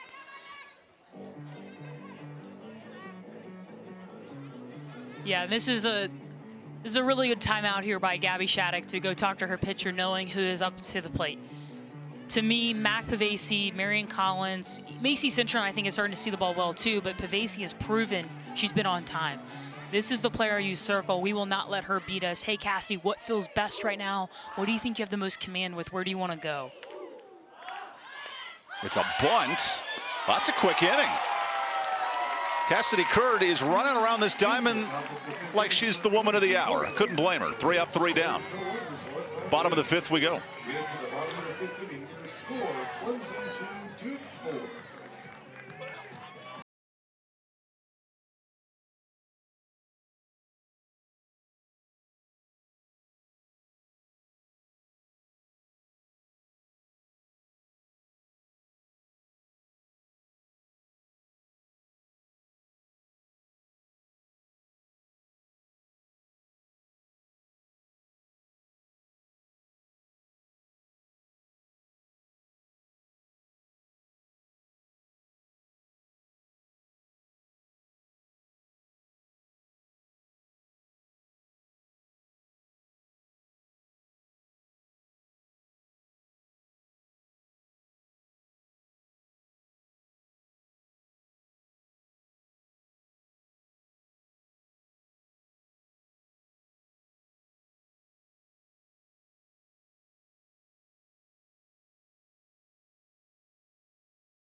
Roll to the bottom of the 5th. Cassidy Curd, lots of smiles after a quick 1-2-3 inning.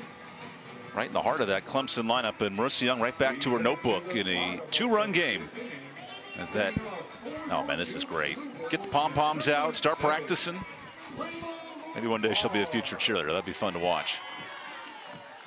And she gets to watch a freshman arm and Lexi Hames go through the middle of a Duke lineup, get out of some damage last inning. Keep in mind, Sierra Manis had to leave this game early, both with giving up runs and then had to be checked on by the athletic trainer. That's something to watch throughout the week. Now Layla Lamar leads off this 5th inning.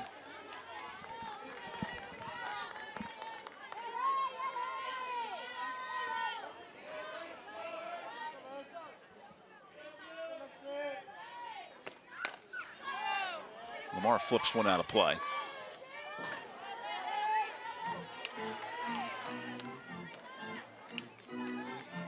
We saw Mathis warming up to pitch earlier. She hits next. Jaquez is now out in the pen. You kind of see how Duke is navigating these last few innings. Although I do think Curd's quick 5th may convince Duke to leave her out there. Yeah, I think she's the athlete you want, especially as you've worked your way through Mac Pavesi and the heart of that Clemson order. Although you've got Collins to deal with, you've got Cintron to deal with. You've got a foul ball to deal with for someone back behind us. Yeah, and the more you keep Curd out there, the more you hide your righties for tomorrow. Although, you expect to see Curd probably tomorrow, potentially Sunday. Tomorrow being the senior celebration. Curd, obviously one of the key seniors in this program. With those numbers etched in center, Duke hoping to have more home games in the next few weeks with regionals, with Jayla Wright, her old running mate in the circle. Cracking jokes in the middle of a top 25 matchup. That's why you love this sport. Leadoff walk here for Lamar.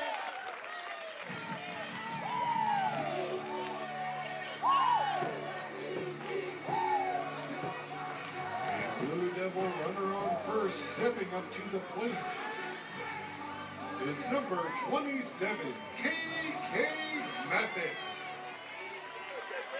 And now KK Mathis. That's a bad pitch. Hard to stop it as well. An easy free base for Duke.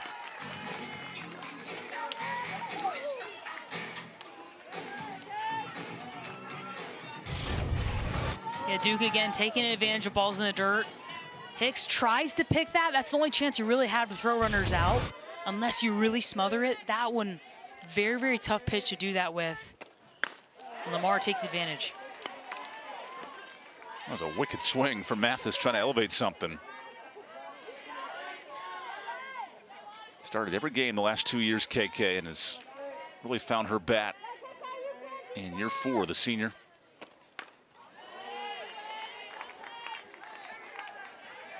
Duke staff noting she's focused on mindset and approach, and even at the start of April focusing on how to help out in the pitching staff side of things. Now it's become a utility arm in some 1- and 2-inning spots, especially here in April.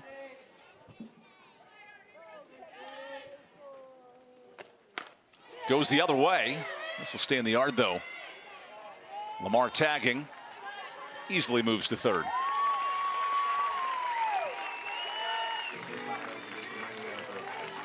And KK Mathis is another one of these athletes on this Duke team that just adds so much value every time she gets up to the plate. I mean, Lexi Hames is pitching really well, inducing a lot of swings and misses. Mathis gets out, but gets the runner over with less than 2 outs, hands the bat to the freshman Shattuck. Gives her some words of advice, Shattuck's first time against the freshman Hames.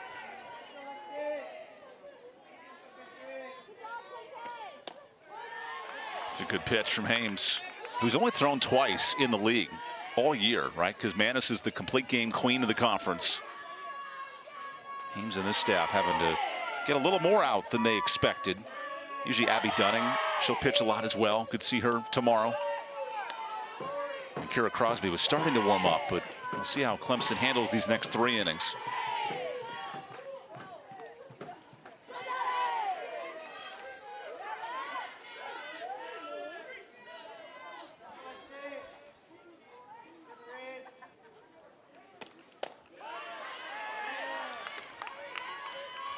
It's 1-2 now on Shattuck.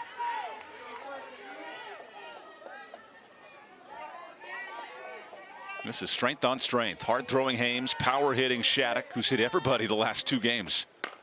Goes the other way and delivers a 1-out knock. What a week and what a month for Gabby Shattuck, this time with the double. That's a 1-run RBI double for Gabby Everett. Damn it, you know what that means. It's time for the double golden toss. What a big swing here for Shattuck, stepping up and delivering for Duke. That's what you love to see from Marissa Young. Situational hitting after that leadoff walk. Yeah, the bat-to-ball skills from the freshman are elite. I mean, takes 2 pitches, doesn't even get a swing off early in the at-bat. First time she's seen Hames. Trust the body, trust the foot down, gets the barrel out in front, and does not miss it. Duke extends the lead. That is a huge run late in this game. Shattuck giving the scouting report after an incredible week. An OPS close to 178, which is crazy numbers. Ariel Kruger now coming in to run. Headed to the batter's box for the Blue Devils, number 25, Jada Baker. So Jada Baker gets the at-bat. We noted she had subbed back in from the starting role, the senior playing her final home weekend of the regular season.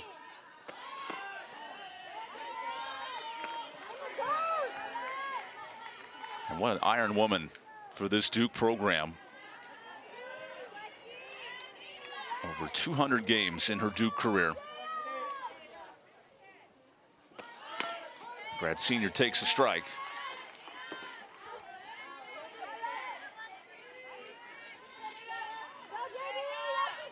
Baker, who began her career in 23 as the redshirt starting sophomore, moved over when Anna Gold really shined in, then moved to first. Now playing a utility role with some injuries for final year.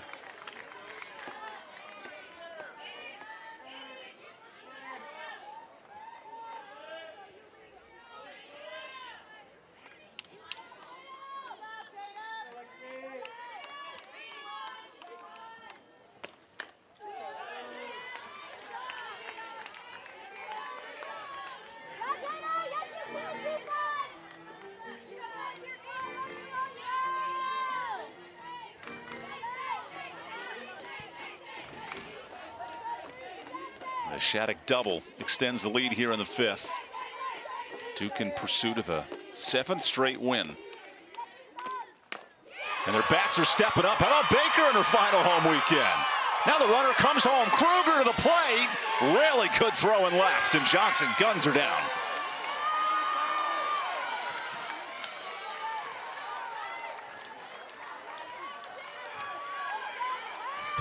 This is good softball all the way around. Jada Baker takes a changeup, kills time with the legs, gets enough barrel on it, and then Kylie Johnson comes up throwing. The key here, though, for Kruger, which this is a close play. I think they're going to maybe take a look. Because the tag's on the back, so does her hand get in? But if you're Kruger and that throw is up the line, you want to stay as close in the baseline as you can. Duke challenging the previous As they're going to take a look play. at this. The call on the field was out. This play is under review. See the left hand. That's tight. Yeah, the tag from Hicks made that closer than it probably needed to be. Well, we'll take a look at it.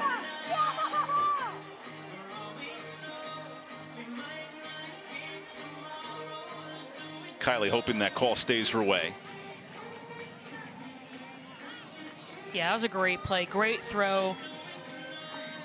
And that's tough positioning when you're up the line and the runner is in your line of sight, as this will give us a great look here. As a catcher, you want to keep that glove close to the ground. Don't lift it up to then go tag. Create kind of a crescent moon around the plate as the hand.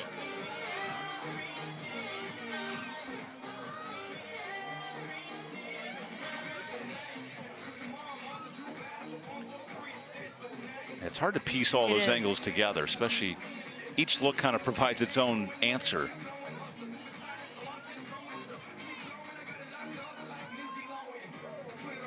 So there's glove on back. Yeah, I don't know if we have one that you see all angles. Obviously, that probably doesn't exist. And just wait till I get that 360 cam out here.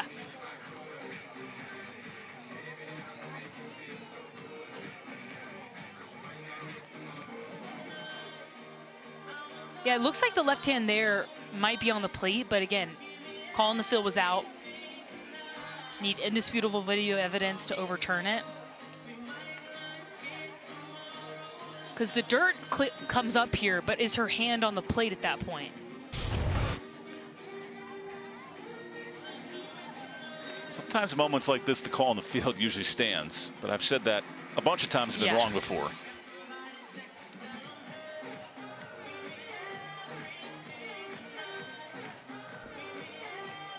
And again, Duke's aggressiveness is matched by Clemson's defense, making the perfect throw. Now, if you don't send her there, you're probably first and third, maybe second and third if Baker gets a good jump. And you've got Addie Matthews and Deanna Jennings with 1 out. But now Clemson with 2 outs if the call stands, facing the 9-hole. What do you got for us, Donald Brown?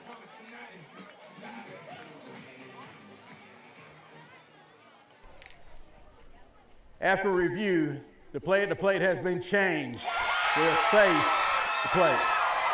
Wow, the slide of the year as Duke comes in to score it. Kruger gets her hand in there. Wow.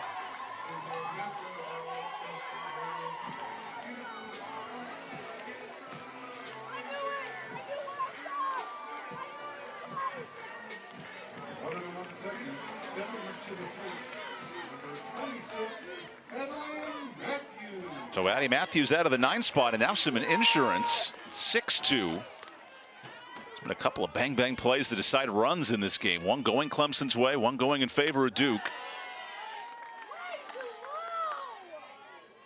Third time I have to do rock, paper, scissors. The way some of these calls have been so tight with the runner leaving early. And then the tag at the plate.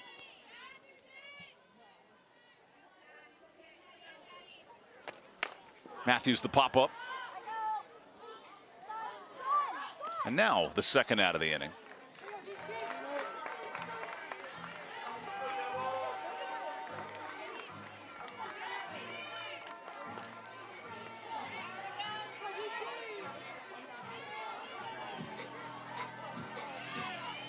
So it feels as if the Duke offense has been held in check, and yet Deanna Jennings is up for the 4th time in the 5th inning.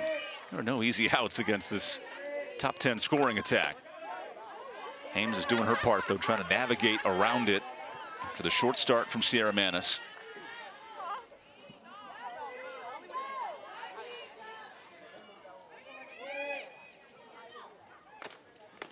Gets a swing there from Deanna Jennings.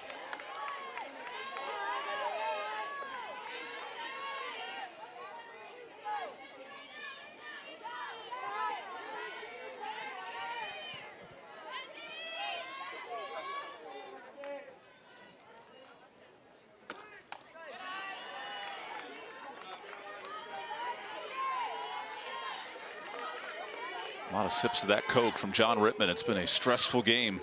His defense has played well at times, but hard to slow down this Duke attack.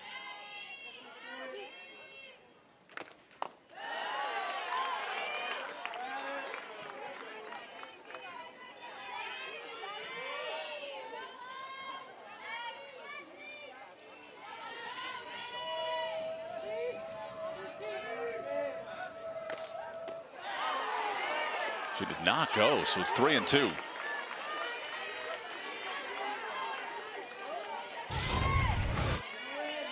It's yes, yes, yes, and then no at the end. Recognizes the off speed, holds up.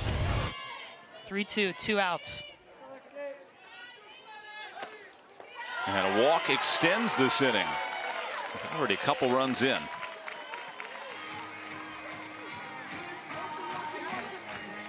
And now you get the walk queen, the doubles queen, the miss everything at Duke. Amina Vega coming up. Number 17, Amina Vega.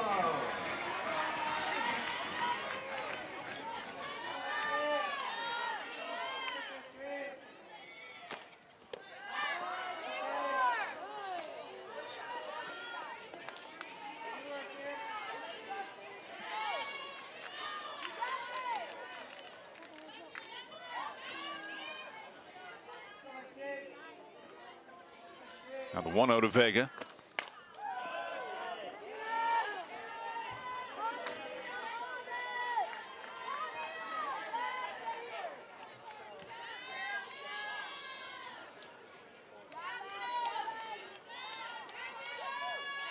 He was a double away from setting the single season program record. Takes a nasty bender there. Trying to pass her former teammate and former Tiger, Claire Davidson. Yeah, going with the off speed. A little bit elevated, but sometimes that catches hitters off guard. A change up, starting low in the zone, falling off the table. Hames gets ahead. Goes right back to the off speed, now down in the zone. That's what makes Amina Vega so good. She just won't bite at that pitch. She won't swing outside of herself. So now 2-2 on Vega. That'll drift out of play. Amina, one of the best run scorers in the country in terms of when she gets on, teammates cashing her in. Now 77 times she scored. And both these teams nearing the 50-game mark. There's a lot of softball to go, and yet Vega putting up some gaudy numbers.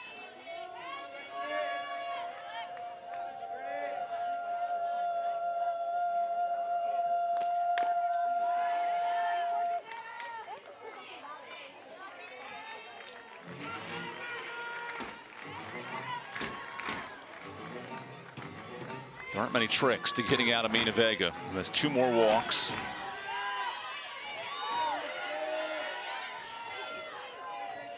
Hames trying everything she's got. Talented freshman in the circle.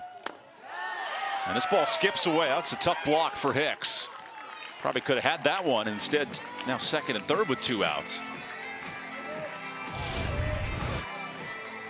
Yeah, this is an elite drop ball that just isn't a competitive miss. Goes with the glove that tips off instead of smothering it with the chest protector. But now, 3-2, 2 outs. First base is open. I'm probably throwing a changeup in a dirt or something Vega can't do much damage with. That was dangerous. Vega to center. And a rare time Amina was jammed. Nice pitch to get out of the inning. Duke, though, with 2 more runs. in the 5th, and we'll roll to the 6th here in Durham.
So we roll into the 6th, a game of how you get outs. These are tough lineups to slow down tonight. Cassidy Curd and then Sierra Manis and Lexi Hames doing their part. Oh, but we get the selfie pregame. That's the important questions. Entertaining series with a noon start tomorrow.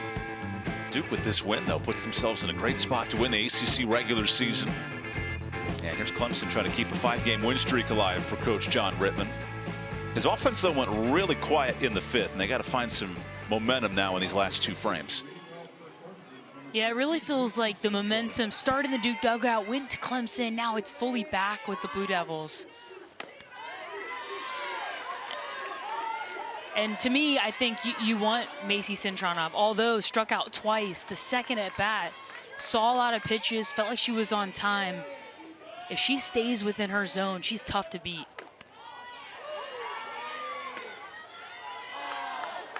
A rare 0 for 2 day with 2 Ks for Macy. It was just as she started to find herself back in the circle this last month. Her bat a little up and down at this point, but always dangerous.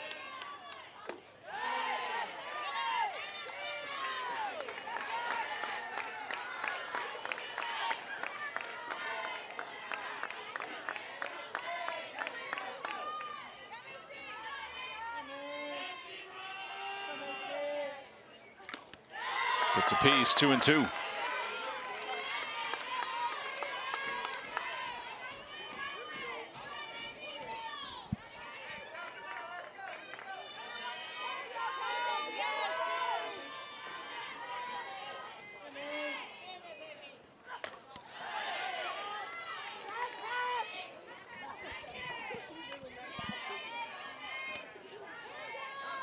And that quick inning in the 5th gives Curd the luxury or the freedom to work against the middle of this Clemson lineup that hit everybody the last 5 games. 60 runs in that stretch. Now a 3-2 count.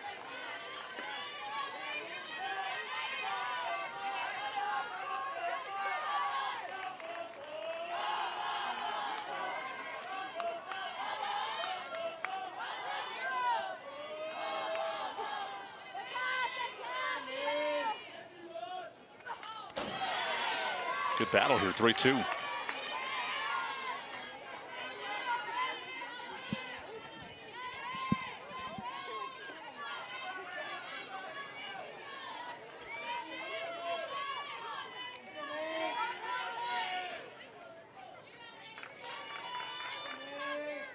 Long battle for Curd, who misses in the leadoff walk for Cintron.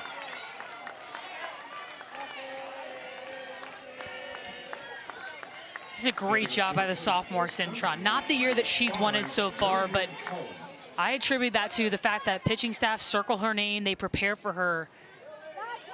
And so the ability to have the plate discipline, to fight off pitches, to find a way on, So crucial for her team right now, late in this game.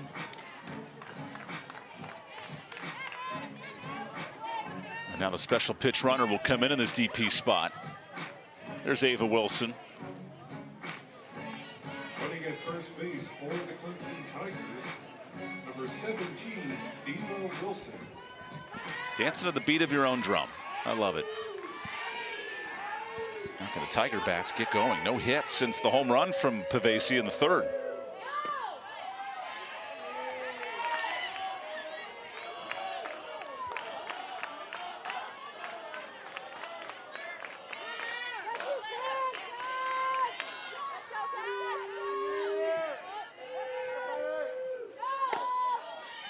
As Kurt starts to fall behind.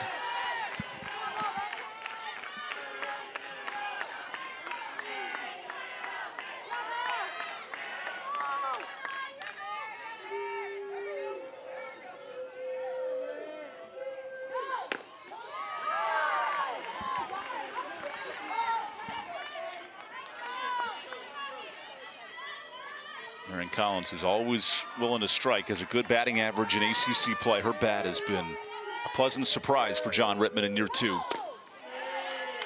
Now 3-1 count.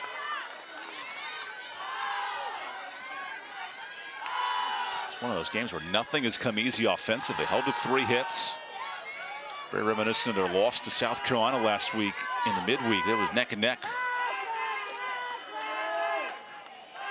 Now pitch 100. Popped out of play.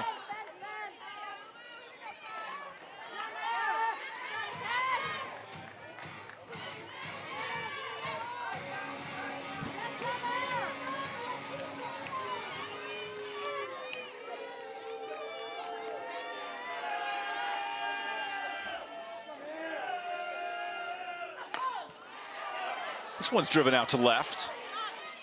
And good coverage. That's a loud first out off the bat of Collins. Yeah, that's a huge out in this game for Curd. You get in the later, you've got a 4-run cushion, but the less pitches you allow this Clemson offense to see, the better set you are for the rest of this series. And Marion Collins, going back to the second inning, hit a laser. There, another laser there, doesn't get all of it, gets the first out of the inning. Huge out for Duke.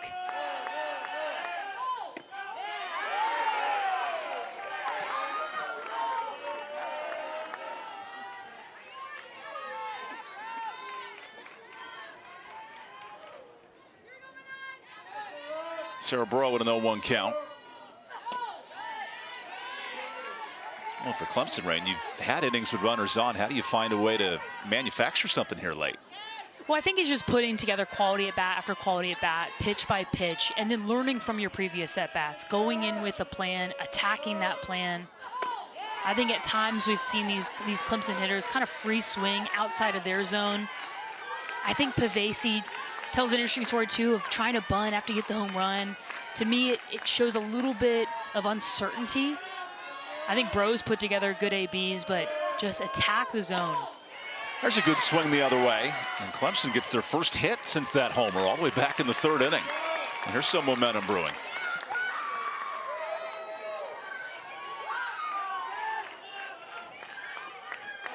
Yeah, that's the momentum this team needs. Sarah Bro kills time with the legs with the off speed. Curd really doing a good job of locating that pitch, but even better execution by the freshman on the other side to punch it through the right side. That's the approach. Let it get deep, hard ground balls the right side. First and second now, an opportunity for Clemson to tack someone.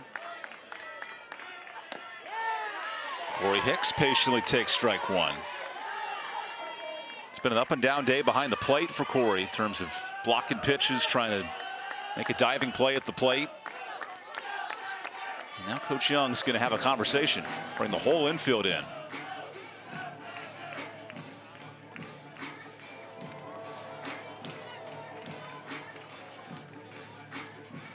So we look Ava Bradshaw warming up, and I think for Duke and head coach Marissa Young, if you can avoid Ava Bradshaw coming in this game and Clemson getting a look at her, that's great. You also have to protect the 4-run lead. I think it's also an opportunity for Marissa Young to remind her defense the priorities here. Priority is not to get the out at home. unless you know you have a play. The priority is shoot the trail runner, prevent the big inning. You got a 4-run cushion, so you got to play and be mindful of that as we see the pitch count tick up and up and up for Cassidy Curd. Who's dazzled with her 7 Ks, but now working through some traffic here in the 6th. Ooh, Shattuck had to be quick out of her stance to save a base runner.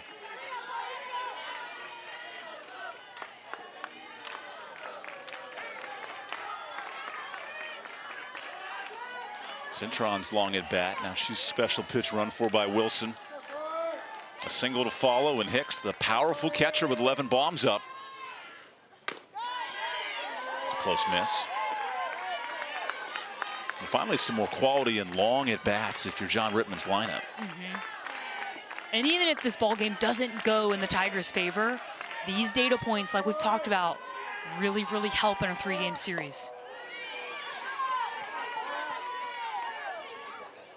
Where Duke has won all of their series this year, and that's why they're 18-3 in the league, yet to lose a weekend in the conference.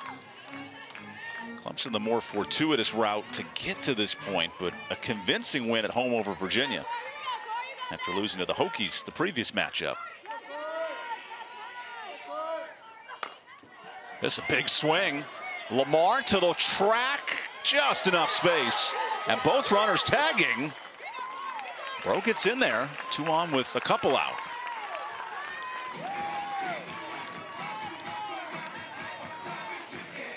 Ooh, Corey Hicks just misses a 3-run shot. As it looks like we're going to see a pitching change, but before we do, Corey Hicks gets under this one, 190 out to right field. Layla Lamar back against the warning track, makes the play. But how about Sarah Bro from first base getting to second? The crowd giving it up for the senior Cassidy Curd, who gave it everything she had tonight. Great performance, and KK Mathis gets warmed up here in Durham. We'll be right back after this. Now in the circle for the Blue Devils.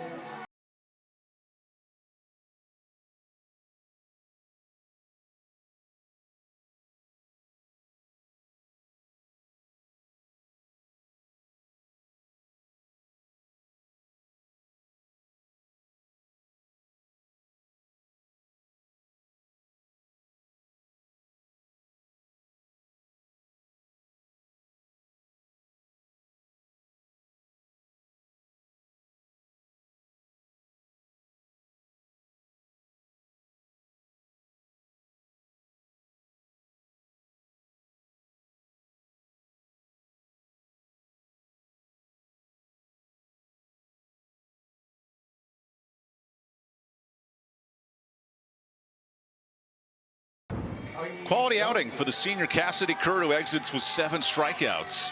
And more importantly, her team's out in front as we roll into the 6th. Curd's on, Rain. This stuff's really good. Absolutely. Her team an opportunity to cement a top 16 position, a hosting spot in regionals. They needed her to come out tonight, show up, fill up the zone, and she did just that. And passes the ball to KK Mathis, who's been such a weapon for this Duke team late in the year. Just joined the staff at the end of March. And Coach Young was telling us right before that Campbell game on March 31st, he said, hey, get ready to start throwing a little bit. And here's Mathis now making a real difference. 8 innings out of this Duke pen. Works now on a 2-1 count to Kylie Johnson, the speedster, who almost saved a run with a great throw from left earlier. And Mathis, the DP, will now come in to pitch in this critical spot. Gives up weak contact. And Mathis does her job. She's been an April weapon out of this Duke pen to keep a 4-run lead.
So Lexi Hames continues a quality outing. Sierra Manis, the early departure in the third, and now we got a 4-run game, bottom 6th.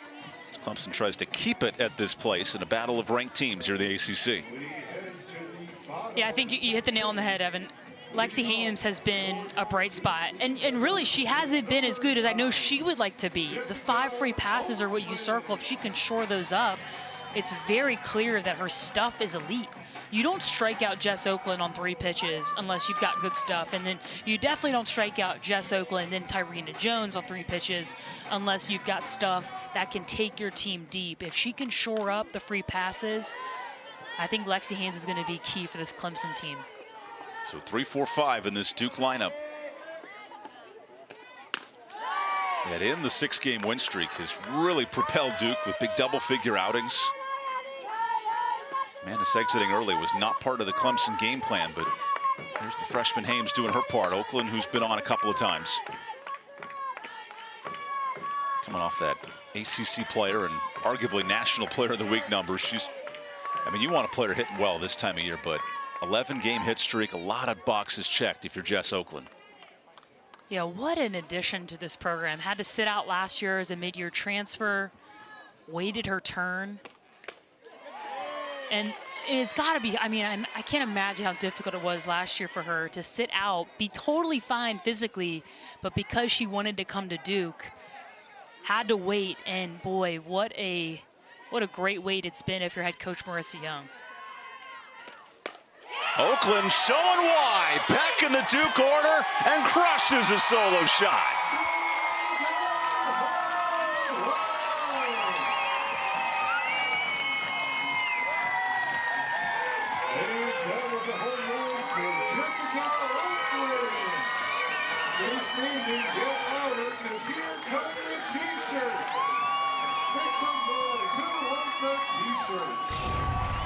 Jess Oakland hit a line drive that almost took the foot out of our camera crew.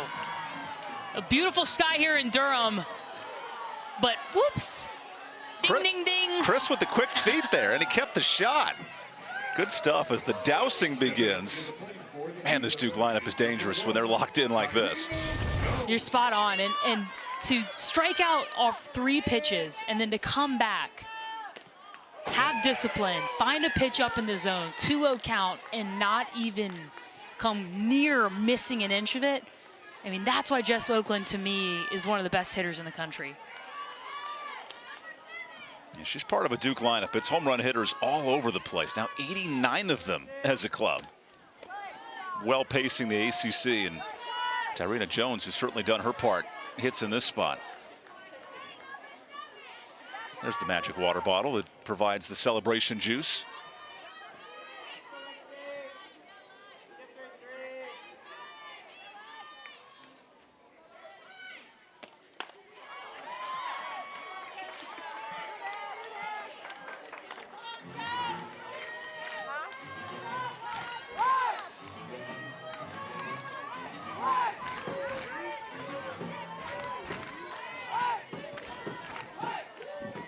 Clemson, who's lost 7 of their last 8 against Duke. They have some work to do in the 7th inning, but now trying to preserve a 5-run deficit. Jones goes the other way, and the home run party is exploding in the 6th. How about an even 20 for Tyrena Jones?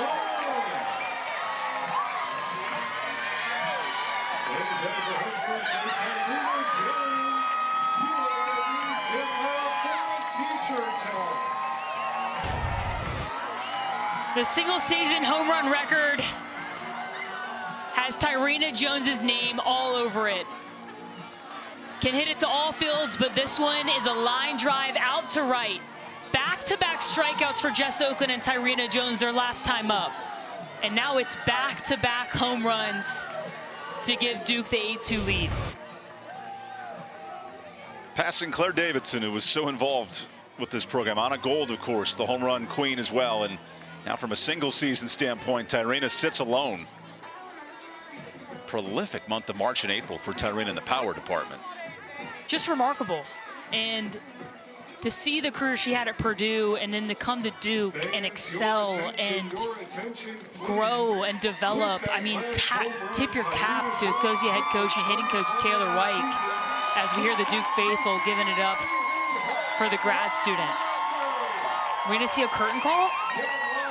As they should, with all this power on display tonight. Back-to-back home runs, culminating with some hugs.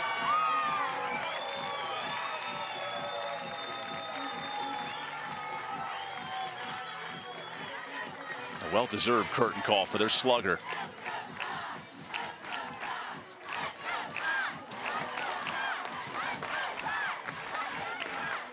That's while Clemson makes a pitching change here in the 6th.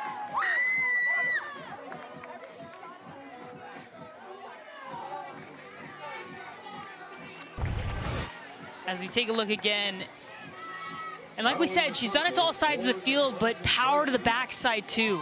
Shows the strength, shows the bat speed, shows the ability to adjust, get a pitch elevated, and do damage. Historic swing for Tyrena Jones. And even better for this Duke ball club as they throw the ball back actually to Tyrena Jones,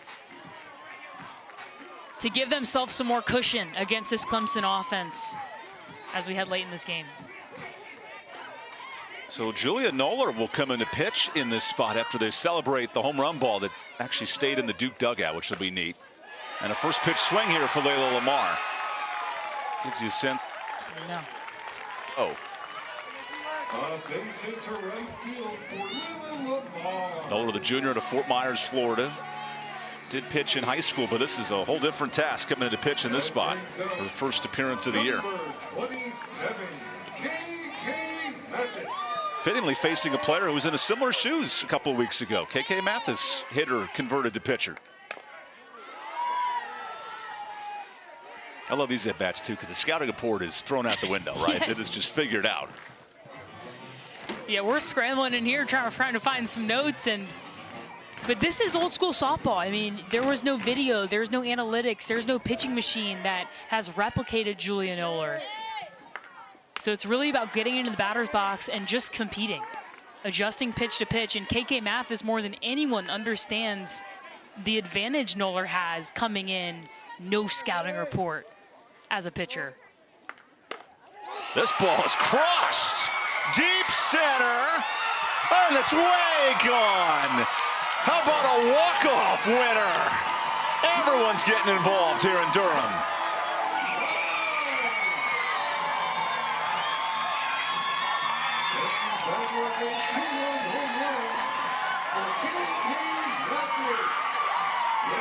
What a way to end the top 25 win for Mathis and the new single season home run queen in Tyrena Jones.